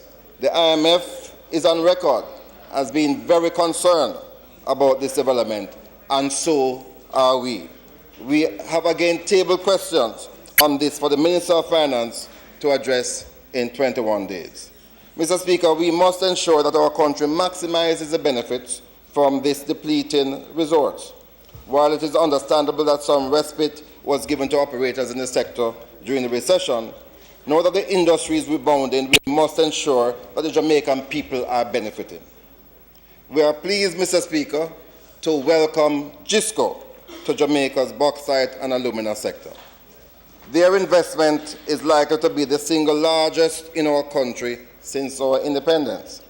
As you are aware, after nearly a year of negotiations, in July 2016, the Russian mining company UC Rusal formally sold the 1.6 million ton alumina refinery for $300 million. Mr. Speaker, I am proud to have been a part of those negotiations and the finalization of that deal. Our efforts heralded the startup of mining operations by Rusal in 2015 and ultimately the sale of Alpart to GISCO. I am happy that refinery will reopen. The refinery will reopen in June this year, bigger and better, with future prospects for an economic zone to be created in Nain, St. Elizabeth. So, Mr. Speaker, our view is that the future of bauxite is bright. I want to make a special plea, an announcement now in relation to this sector.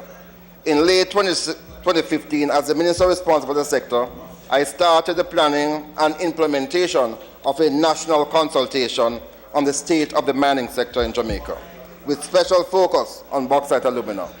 We wanted to develop a refocused national vision and a new and comprehensive strategic plan for the sector. Our plan for this activity was eclipsed by the general election. Mr. Speaker, I now call on the government to stage this national consultation as a matter of urgency, to look at a range of issues dealing with best practices, rehabilitation and environmental protection, energy sources, negative perception of mining, global developments affecting the sector, increased distance of mineable reserves from plants, proximity to population center, the bauxite levy, and so on and so forth. Let us properly engage industry stakeholders, Mr. Speaker. Let us also engage our bilateral and multilateral partners, the scientific community, academia, the environmentalists, local and international mining experts, as well as our farmers and interest groups. The opposition will support this national consultation.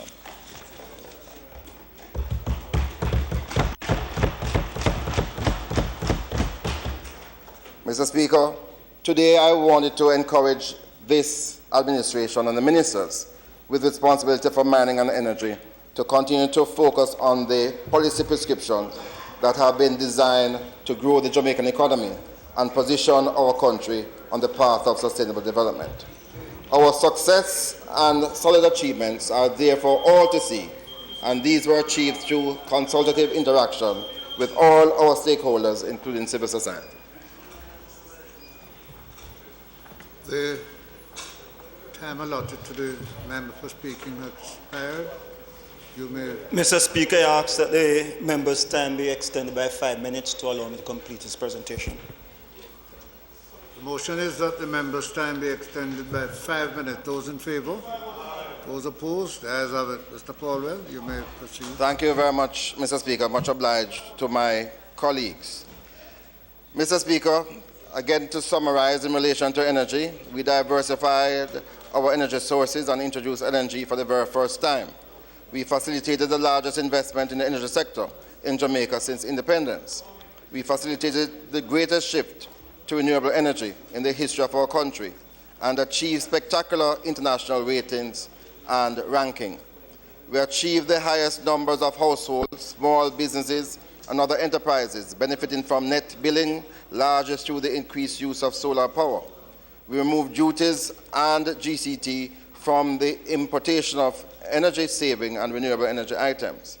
We rolled out the nation's most comprehensive energy efficiency and conservation programs. We promulgated and implemented historic measures to expand and modernize electricity generation and distribution in Jamaica. We ensure that the Jamaican consumers receive optimum benefits from falling oil prices. We are seeing the rise of energy prices again, due largely to the policies of the government. We promoted and facilitated oil and gas exploration in Jamaica, even when lower oil prices diminished global exploration activities. So in relation to energy, mission was accomplished by this government. In relation to mining, we supported a mineral policy that emphasized sustainable development and value-added production. We worked to revive the bauxite and alumina sector following the near collapse of the sector during the global recession. We facilitated the entry of new players into the bauxite and alumina market. We ensured that our economy benefited from the bauxite alumina industry through the bauxite levy and other smart agreements. Through our performance, we have bequeathed to this administration a clear vision of the sector. So in relation to mining, we can claim mission accomplished on this side. Mr. Speaker, for the Jamaican people, we have left an enduring legacy. We will continue to claim this legacy. We will not allow the government to bask in the glow of our achievements or to reap what it has not sown. We will continue to agitate on behalf of the people of Jamaica. They should not have to suffer because of reckless promises and ill-conceived policy prescription. All of us must have one goal, and that is to improve the lives of our people. Each generation that passes through these chambers and this Honourable House should be able to stand tall and say, we have made a difference in the lives of Jamaican people.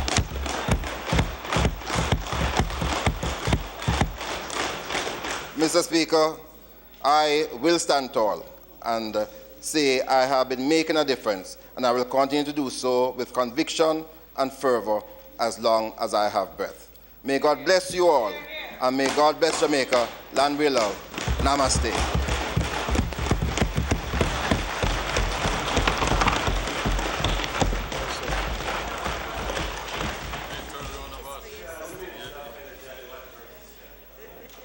Mr. Speaker. Mr. Speaker, the member, yes, the member made reference in his presentation, Mr. Speaker, to the ongoing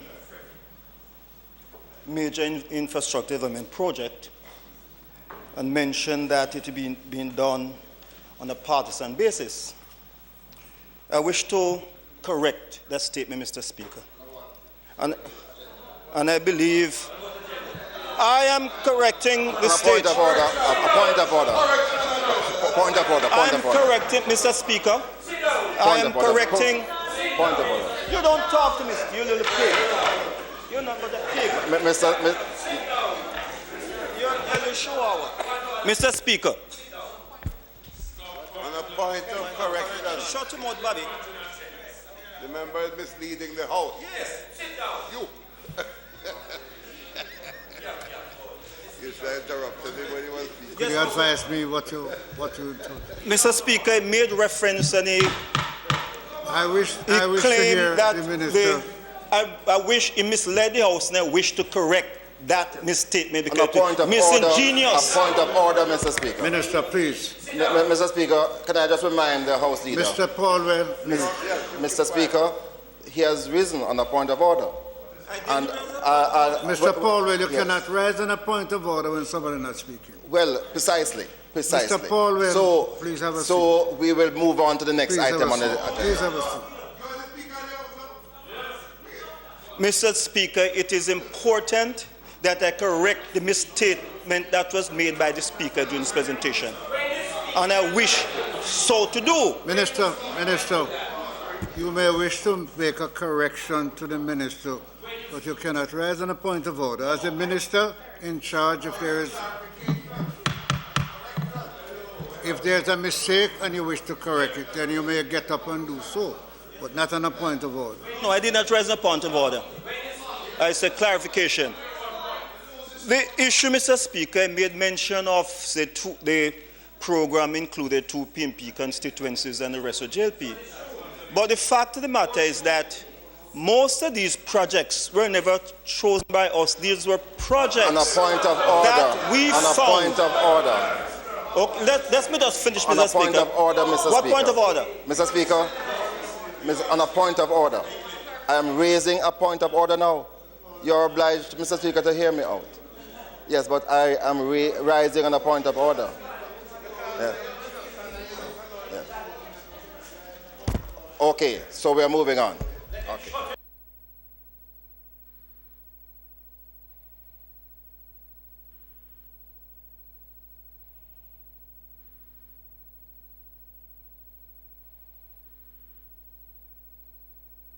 To make your correction. Minister, you have ample time to make your correction. Please do not. Please do not do that. You're going to create a problem now. Can I do it on a motion for adjournment? Minister, I'll give you time to do that. On a motion for adjournment, Speaker.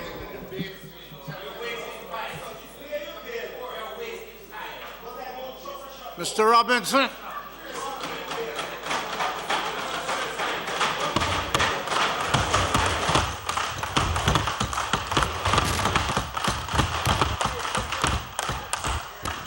Mr. Speaker, I ask for permission to speak from a seat other than my own.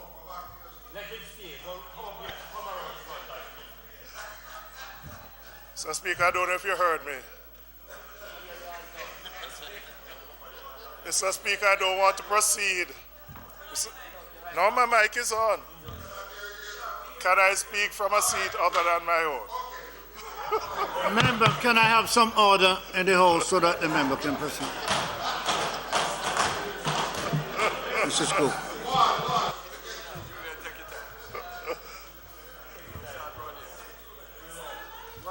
Mr. Speaker, I begin my presentation by thanking the Almighty for giving me the strength, the wisdom, and the guidance to continue in my service. Yes, Mr. Robinson, go ahead. You may speak from where you are. You have just heard me, Mr. Speaker. You may speak from where you are.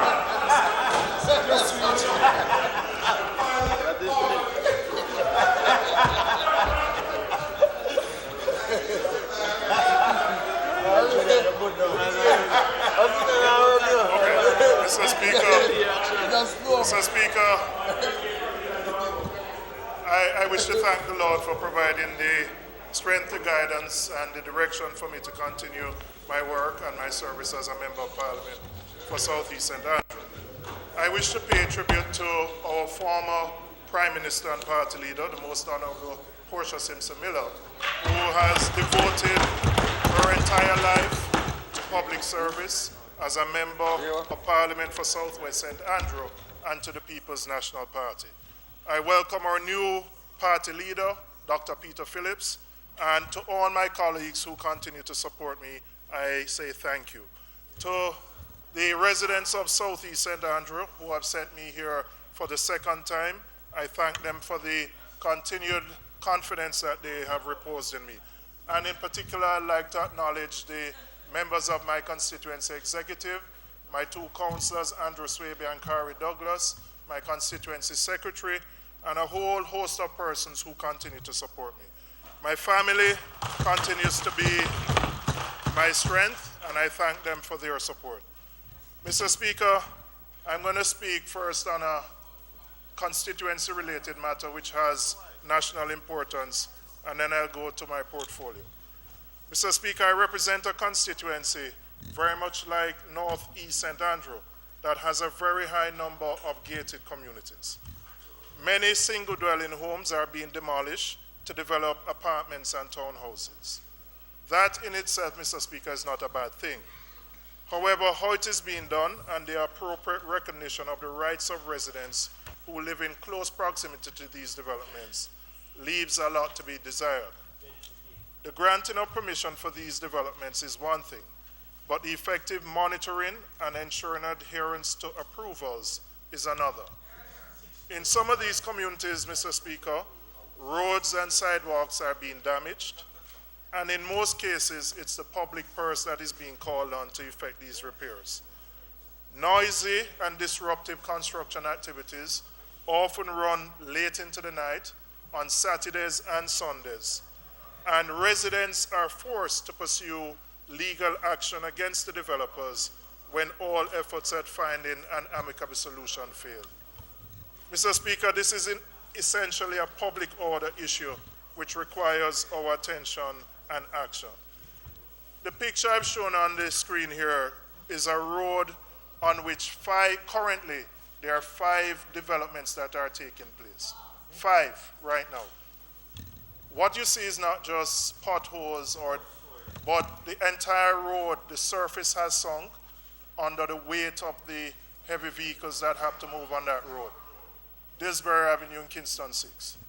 And it is the public purse that is now being required to deal with this issue. Mr. Speaker, I only use this as one example.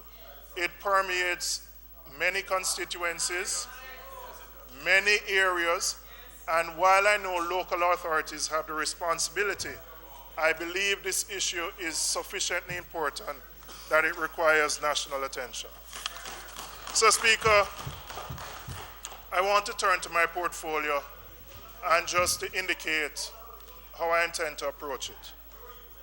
Much of what is being done by the current administration represents work which was started by us as the previous administration. And in the areas where some of the new initiatives have taken place, I would say the opposition has no fundamental disagreement with. And I'll give some examples. The Wi-Fi hotspots to broaden access is not something we have a problem with. We'll just want to ensure that there's transparency in how these hotspots are allocated and the areas in which they are allocated. The funds to encourage innovation and entrepreneurship, again, fundamentally not something we have a disagreement with, but we have questions around the governance structure and ensuring that the funds are dispersed in a way that are transparent and where accountability is at the center of it. Mr. Speaker, we do have a couple of concerns in relation to the portfolio. One, there is still, in spite of the commitment from the minister, there is a lack of leadership at 2 very critical government ICT institutions. The Chief Information Officer, who was recruited in 2015, left office in August last year. That person was tasked with the responsibility of coordinating all of the government's ICT strategy, assets, etc. We are yet to have a new Chief Information Officer. Also, the CEO of eGov, the incumbent demitted office December last year, and yes, we have been told that someone is going to be appointed soon.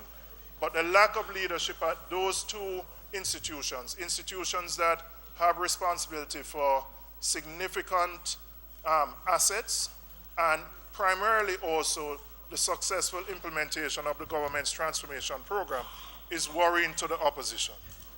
Mr. Speaker, we are also concerned about some of the expenditures at the Universal Service Fund. I'm not going to go into some of the detail here in this presentation, but some of those expenditures are cause for concern, and at a later stage I will be dealing fulsomely with that matter. Mr. Speaker, I'm going to devote much of my time to the Cybercrimes Act of 2015. There has been much public debate in recent times about a particular provision in the Cybercrime Act of 2015 as it relates to malicious communications. The Act was repealed a 2010 law, and by 2015 it was outdated and ill-equipped to deal with rapidly changing and expanding cyberspace.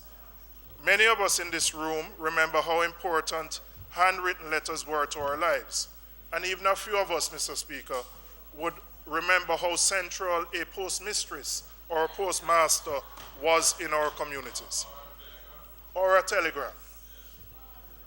In a short space of time, we have moved from accessing the internet and the use of Facebook, WhatsApp, Snapchat. Our lives, connections with each other, and expressions of ourselves is highly dependent on cyberspace, even as we recognize the risk of the potential harm it introduces.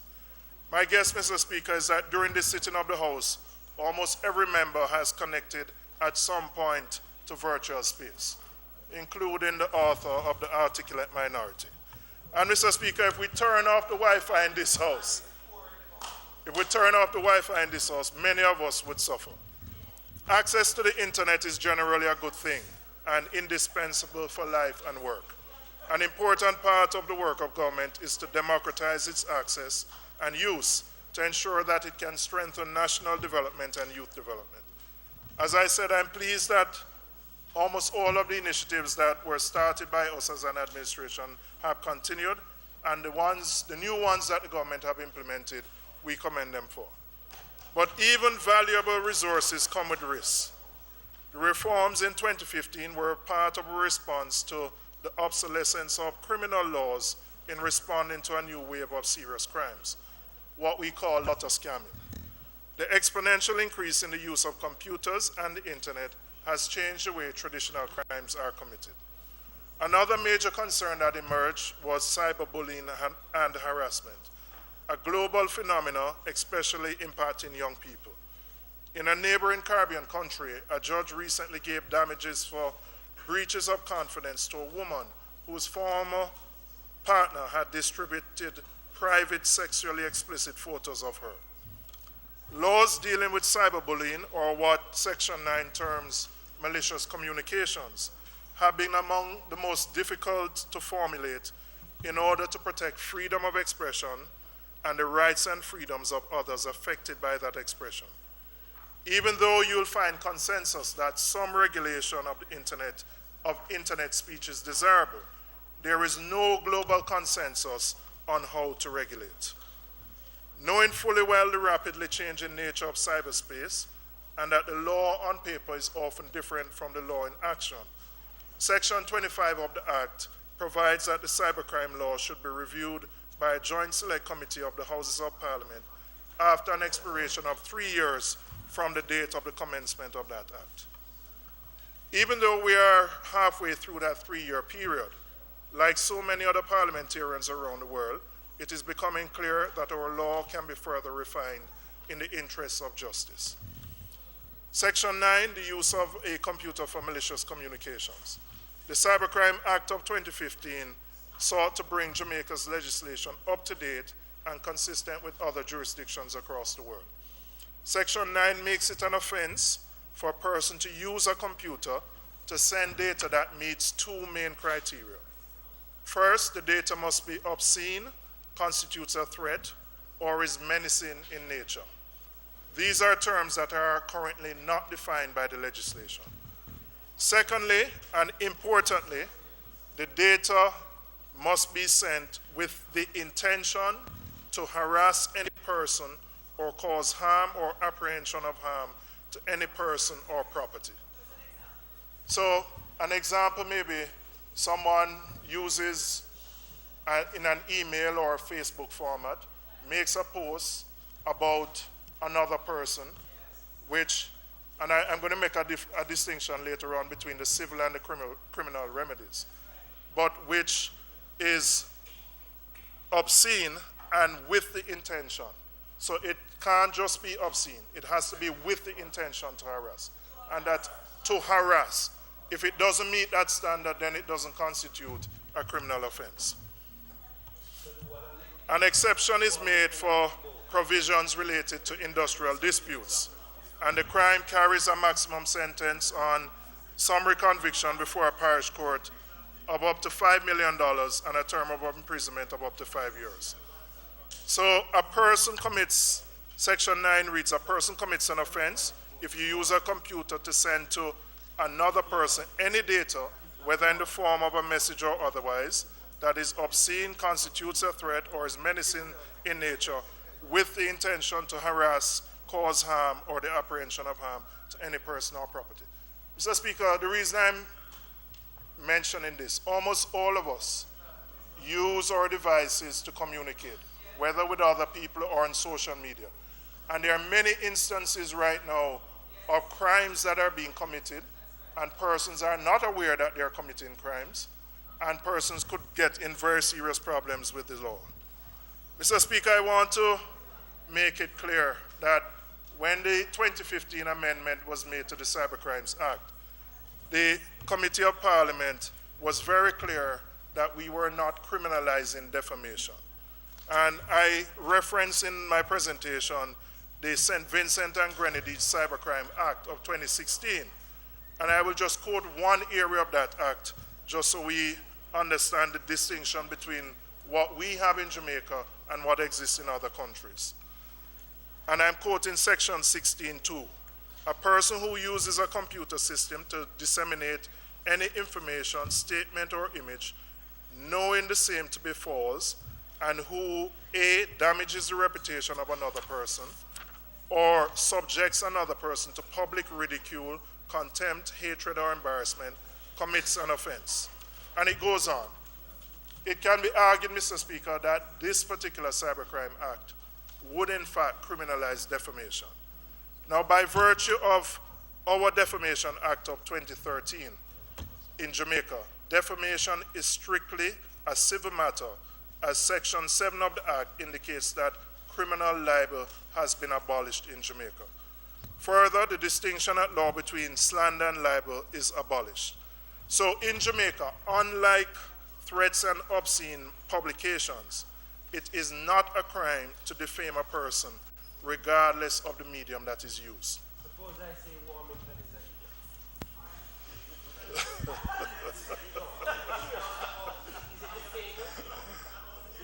is What does it mean to defame? So what does it mean to defame? So so for example, Mr. Speaker, where one uses the words, John is a gunman, or John is a bad man, or Everett is a good man, right? Or a bad man, which are false, these words may have the effect of defaming the person by lowering his reputation among right-thinking members of society. If these statements are proven to be untrue, John may succeed in a civil claim against this person for defamation. So again, Mr. Speaker, I'm making the distinction. If you say something about someone which is defamatory, you can pursue a course of action in the civil courts, but the Cybercrimes Act does not treat that as a criminal offense. During the Joint Select Committee of Parliament that reviewed the Act in 2010, there were recommendations that criminal sanctions should exist for persons who defame and libel persons in cyberspace.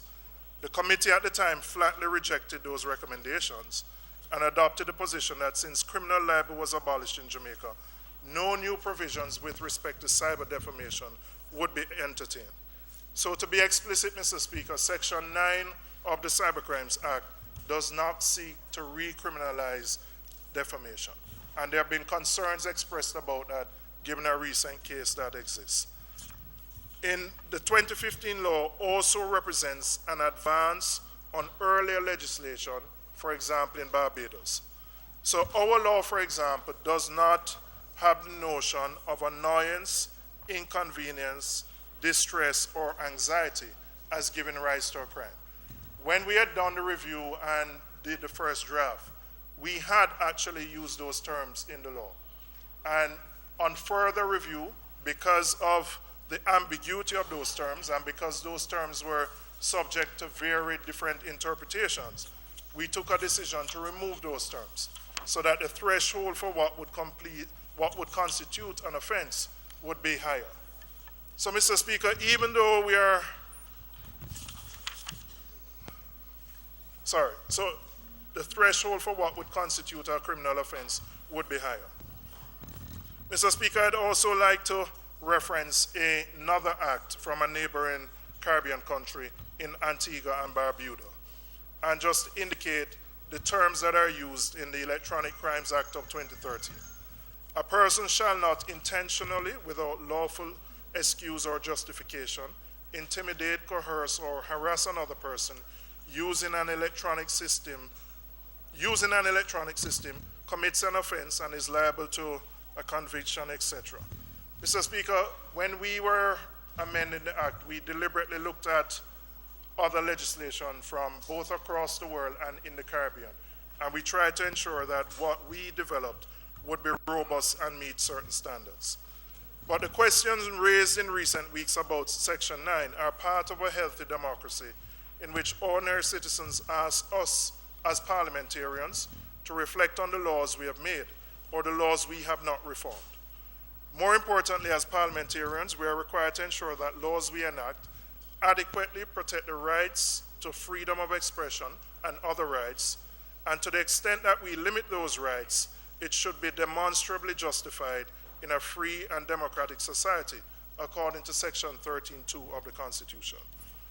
In the UK, Mr. Speaker, there was a very famous prosecution of a gentleman named Paul Chambers, who was charged and convicted under the UK Communications Act 2003 for sending a public electronic message that was grossly offensive or of an indecent, obscene, or menacing character.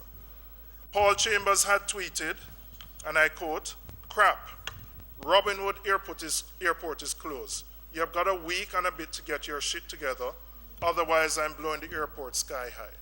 I'm quoting, so don't be offended by the language.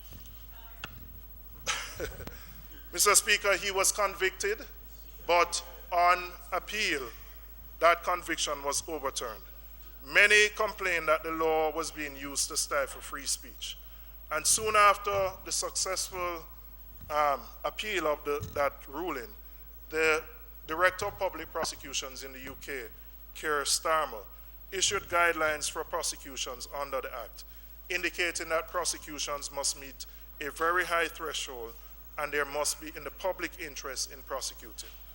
Our own Director of Public Prosecutions has indicated that she also plans to issue guidelines in cases like this. This is highly commendable, but it doesn't mean that Parliament should not review the matter further. Ultimately, many other legal questions about cyberspace and the law have emerged that will require our attention, including cybersecurity, surveillance, and the duties and rights of social intermediaries. Right now, Mr. Speaker, there is a global debate taking place about whether intermediaries like WhatsApp should share information that they have on what terrorists are doing to communicate with each other. And those social media intermediaries have thus far resisted calls from different countries to do so. It is an issue that we are going to have to face as a country. There is also the issue, Mr. Speaker, of the rights of social intermediaries to sell to third parties private information that is collected on individuals in the course of your use of a social network. Developing tailored laws that do not unduly restrict freedom of expression is an essential and ongoing dialogue involving legislatures, executives, and judiciaries. Mr. Speaker, in Jamaica, the Cybercrimes Act is not a bad law, but one that can be refined further. And I'm therefore making the following recommendations. One, that there be definition of key terms in Section 9, including terms like menacing. Those definitions will provide greater legal certainty to all who use the internet as to what is allowed and what is not permitted. And it will also provide a guidance for the police and those who are prosecuting, so they know what, again, they should prosecute. Secondly, that we should consider whether there's a need for any further exemptions or defenses beyond what applies to labor disputes. So, for example, the law, we made an exemption to deal with labor disputes. So if you're a trade unionist, and for example, you sent an email to an employer to state that if the workers are not granted an increase of 10%, we're going to shut down the company. That email could be seen as menacing. It could be seen as with the intention to harass. And otherwise, without the exception, you would be considered committing a criminal offense. So we made an exception in that case for trade unionists. But there are other areas that legitimately persons in the exercise of their responsibilities, whether as human rights advocates or otherwise, would need some exemption and protection from the law. And I believe that's an area that we have to look at again. Thirdly, Mr. Speaker, to contemplate including a provision in the law that no proceeding may be instituted except by or with the consent of the Director of Public Prosecutions. In the case that is the famous case now, our DPP has indicated that she's going to intervene and take charge of that case. It is something that we may need to consider for a short period of time until we have developed the appropriate jurisprudence around this area and the confidence to ensure that we have met the balance of protecting the rights of those who use cyberspace, but protecting the freedom of right of expression of those who are in the cyberspace. So, Mr. Speaker, while we are a year and a half away from the review, I am proposing these amendments. They are not formal amendments to the law, but I believe the discussion on something which impacts every single one of us and on a day-to-day basis is something which must be treated as a priority. So, Speaker, just last month, I had the privilege to serve on a committee of international parliamentarians that reviewed the content of an e-handbook on cybersecurity and cybercrime, which has been developed by the Commonwealth Parliamentary Association. It is a handbook which I commend to all parliamentarians, and there is a very short animation that I am going to invite you to just view and to encourage all parliamentarians. Many people view cybercrime and cyberspace issues as either national security or technology-related issues. It's something that every single parliamentarian should take an interest in and should play a critical role in understanding its provisions and also ensuring that our constituents are brought up to date. So I'm just going to invite you to just watch the very short animation video of the e-handbook which has been developed for all parliamentarians.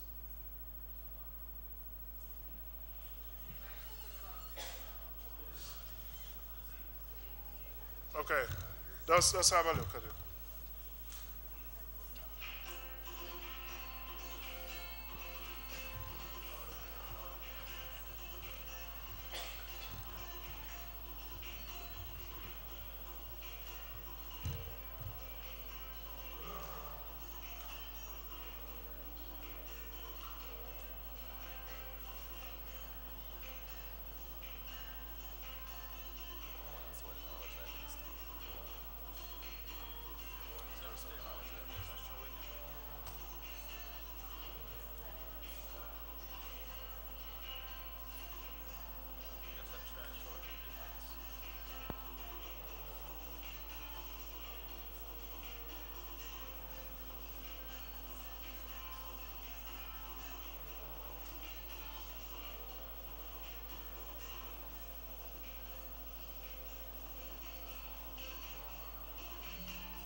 Mr. Speaker, I have shared in my presentation the link to that e-handbook, which I, again, would encourage members to have a view and develop their own understanding of this area. So, Mr. Speaker, in closing and summarizing, our view of the ICT portfolio is one which represents a continuation of the work started by the previous administration. Some of the new initiatives we don't oppose in principle, but we will continue to watch to ensure that they are done in a transparent way and with adherence to good governance practices. We have our concerns about the lack of leadership at a number of the critical ICT institutions, and we will be holding the government to ensure that those vacancies are filled. We will continue to be responsible in ensuring that legislation is up to date, consistent, protects human rights while protecting persons' rights to express their opinions in cyberspace. Mr. Speaker, I thank you. I thank the members for their time and attention, and I commend the presentation to you. Thank you.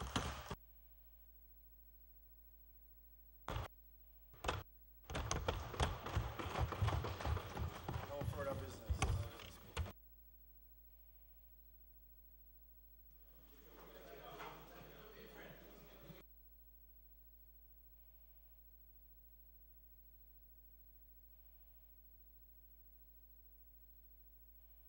Mr. Speaker, I move for the suspension of the sectoral debate until tomorrow.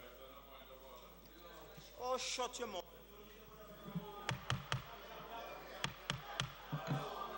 The motion is that the debate be suspended until tomorrow at 2 p.m. Those in favor? Those against? Yes, have it. Minister. Minister. Mr. Speaker, we have no further plan to do any further business for the day. I ask that the House be adjourned until 2 o'clock tomorrow. The motion is, members, please. There's a motion on the floor that the House be now adjourned until 2 o'clock tomorrow. Those in favor? Those opposed? Eyes off. Before I adjourn the House, members,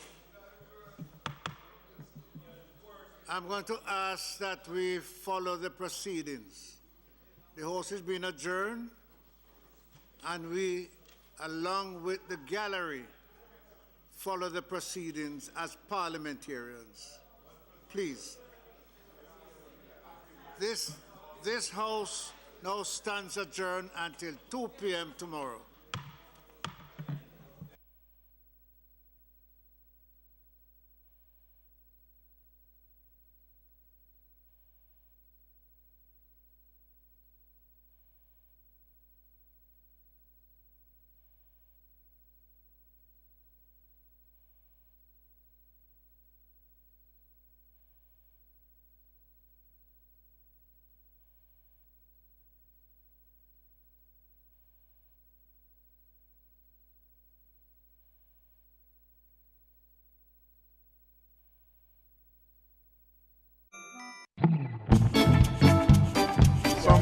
Some marrying, you know. Yeah? Yeah, man, I have the package 60,000. 60,000? Yeah. How much I want? Yeah, man, 2